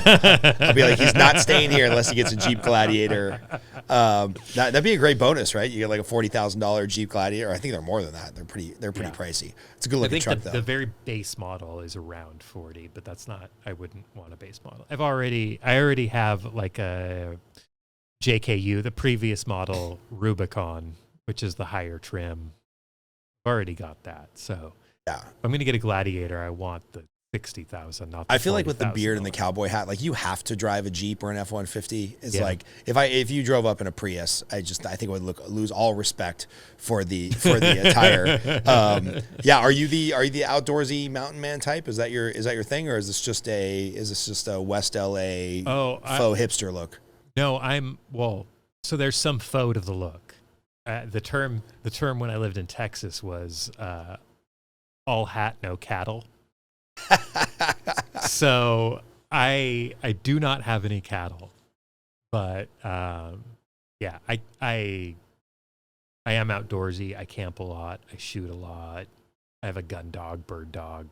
You have a bird dog? Bird dog, yeah. I didn't know any Californians. Well, I didn't know any Southern Californians owned a bird dog. I know a lot of people in Central and Northern California are much closer to Texans than they are to Los Angelinos. But so where this bird dog is more Angelino is he does have his own Instagram. Your dog has an Instagram. It has an Instagram, and it is so he's a wire-haired pointing Griffon, which is a semi-rare breed. And so being in Los Angeles, his name is Merv Griffon, and that is also his Instagram handle, @MervGriffon. But Merv Griffon, for anybody who doesn't know, like a huge production guy, but he's the guy who made Jeopardy, he made Wheel of Fortune, and did the theme songs for that. He made, before he died, so he sold the rights to Jeopardy, but never the theme song. On the theme song alone, he made $80 million. And his estate has made, I think, in excess of $120 million. Yep. On just that like 30-second theme song. I'll never forget, because my grandmother watched Jeopardy and Wheel of Fortune every night till the day she died. I will never forget the closing trailer is the little gold griffin. Yeah. That was his company logo, and it would be presented by Merv Griffin or Griffon or however. Yeah. No, Merv Griffin. Is the name. Yeah. Griffon is the name of that's where of your dog. I see there. Yeah. I love it. Merv Griffon. Well, okay, maybe you'll get like 3 new Instagram followers for your dog thanks to our podcast. I'm very excited to get it to 453. That's Awesome. Hey, man, what did we forget to talk about tonight? What's something that's been top of your mind? Like, we had no plan when you came in here. I just knew that we were aligned. Do you know what? Actually, if you want to give me that, I would say Yemen. Oh, tell me what you're thinking about Yemen. Because we didn't even get. We're gonna have to have you back to talk about your JSOC time in the military. Yeah. But yeah, tell me what's on your mind about Yemen. I'd love to come back. But what's always on my mind in Yemen is it's one of the biggest humanitarian crises in modern history, and so it's on the Arabian Peninsula, south of Saudi Arabia, and it is just it takes the brunt basically of like every conflict we've had in the past 15 years. And I think it's more than like 90% of the kids there are suffering from malnutrition. And it's one of the I don't give a lot of credit to presidents. I gave Trump his credit where credit was due. I'll give Biden his credit where credit is due, that he is very seriously talking about pulling back from Yemen. So this is a conflict we've been involved in for more than 5 years, even though nobody knows about it, nobody cares about it. And I think part of the reason nobody cares about it is because it's complicated. Right. The only thing I know about Yemen is when they blew up the naval ship in the port. In the USS Cole. Yep. So Yemen now has been, so basically when we had the Arab Spring, that spread from Tunisia and Egypt around a lot of the Arab world, and that included was Yemen, which their president was ousted, a new leader was brought in, but it was kind of like the meet the new boss same as the old boss. Yeah. And the Yemeni people were not having that, so it's turned into a big conflict. But it's the problem is it's turned into a big proxy conflict. So most people kind of know the Sunni Shia divide, and what has happened there is it's turned into a proxy conflict between Saudi Arabia and Iran.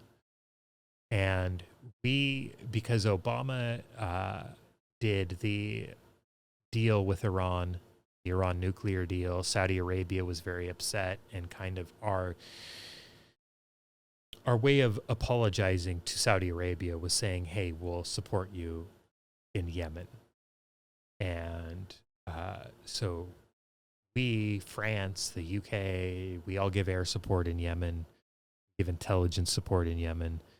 And what you just have is this already like poorest country in the world being constantly bombed into more and more and more poverty in a proxy war between Saudi Arabia, which is Sunni, and Iran, Shia.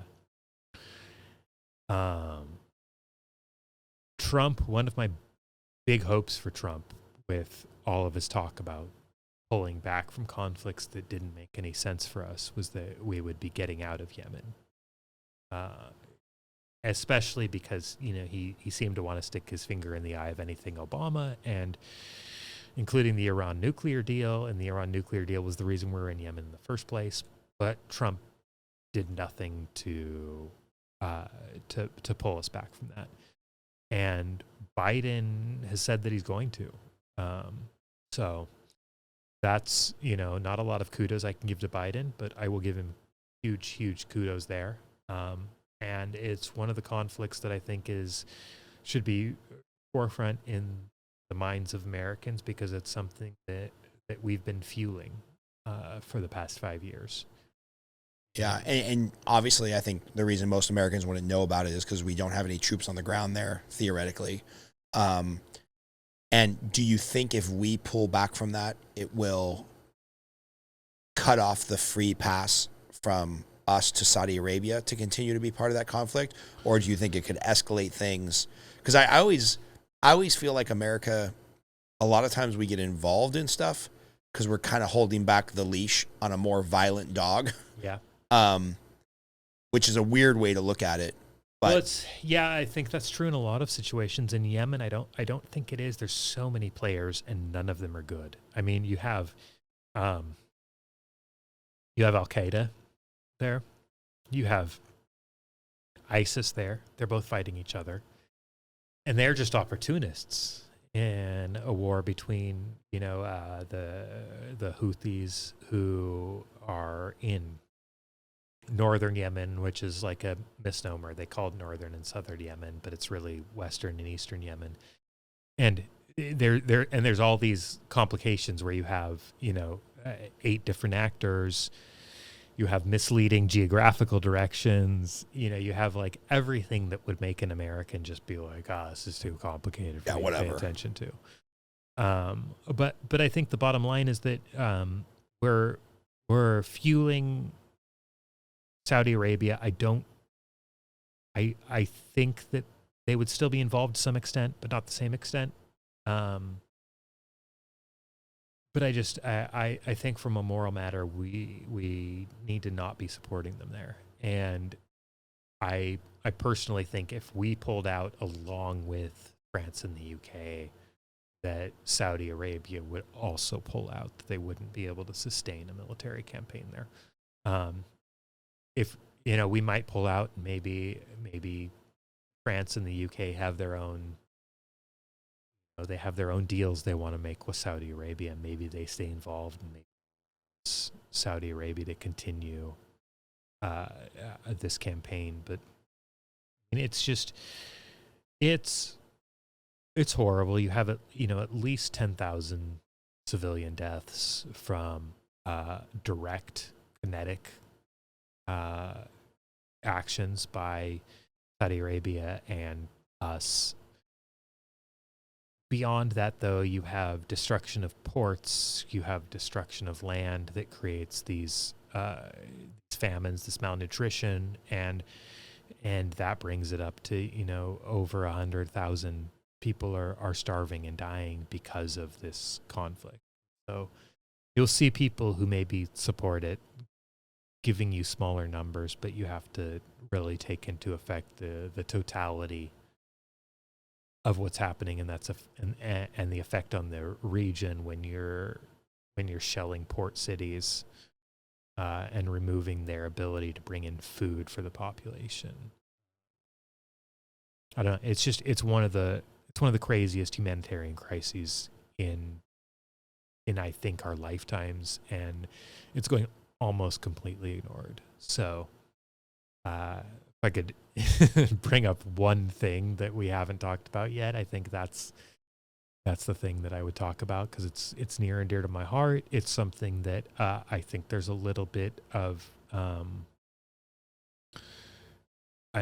I think for the first time in a long time there is a little bit of hope on the horizon, that Biden, who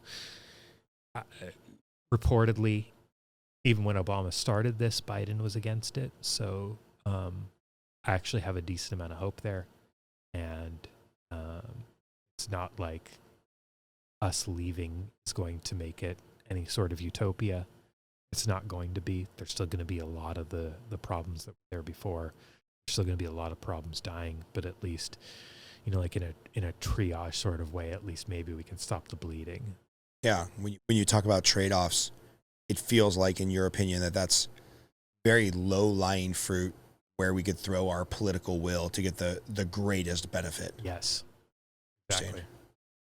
Cool, man. Well, let's leave it on that and have you back in to talk about the military-industrial complex and your time in the military with special forces and all that stuff, because we didn't get to any of that, and we're at 3 hours, so we got to have you have you back soon. Yeah. Hey, thanks for being in, man. That was a lot of fun. Absolutely.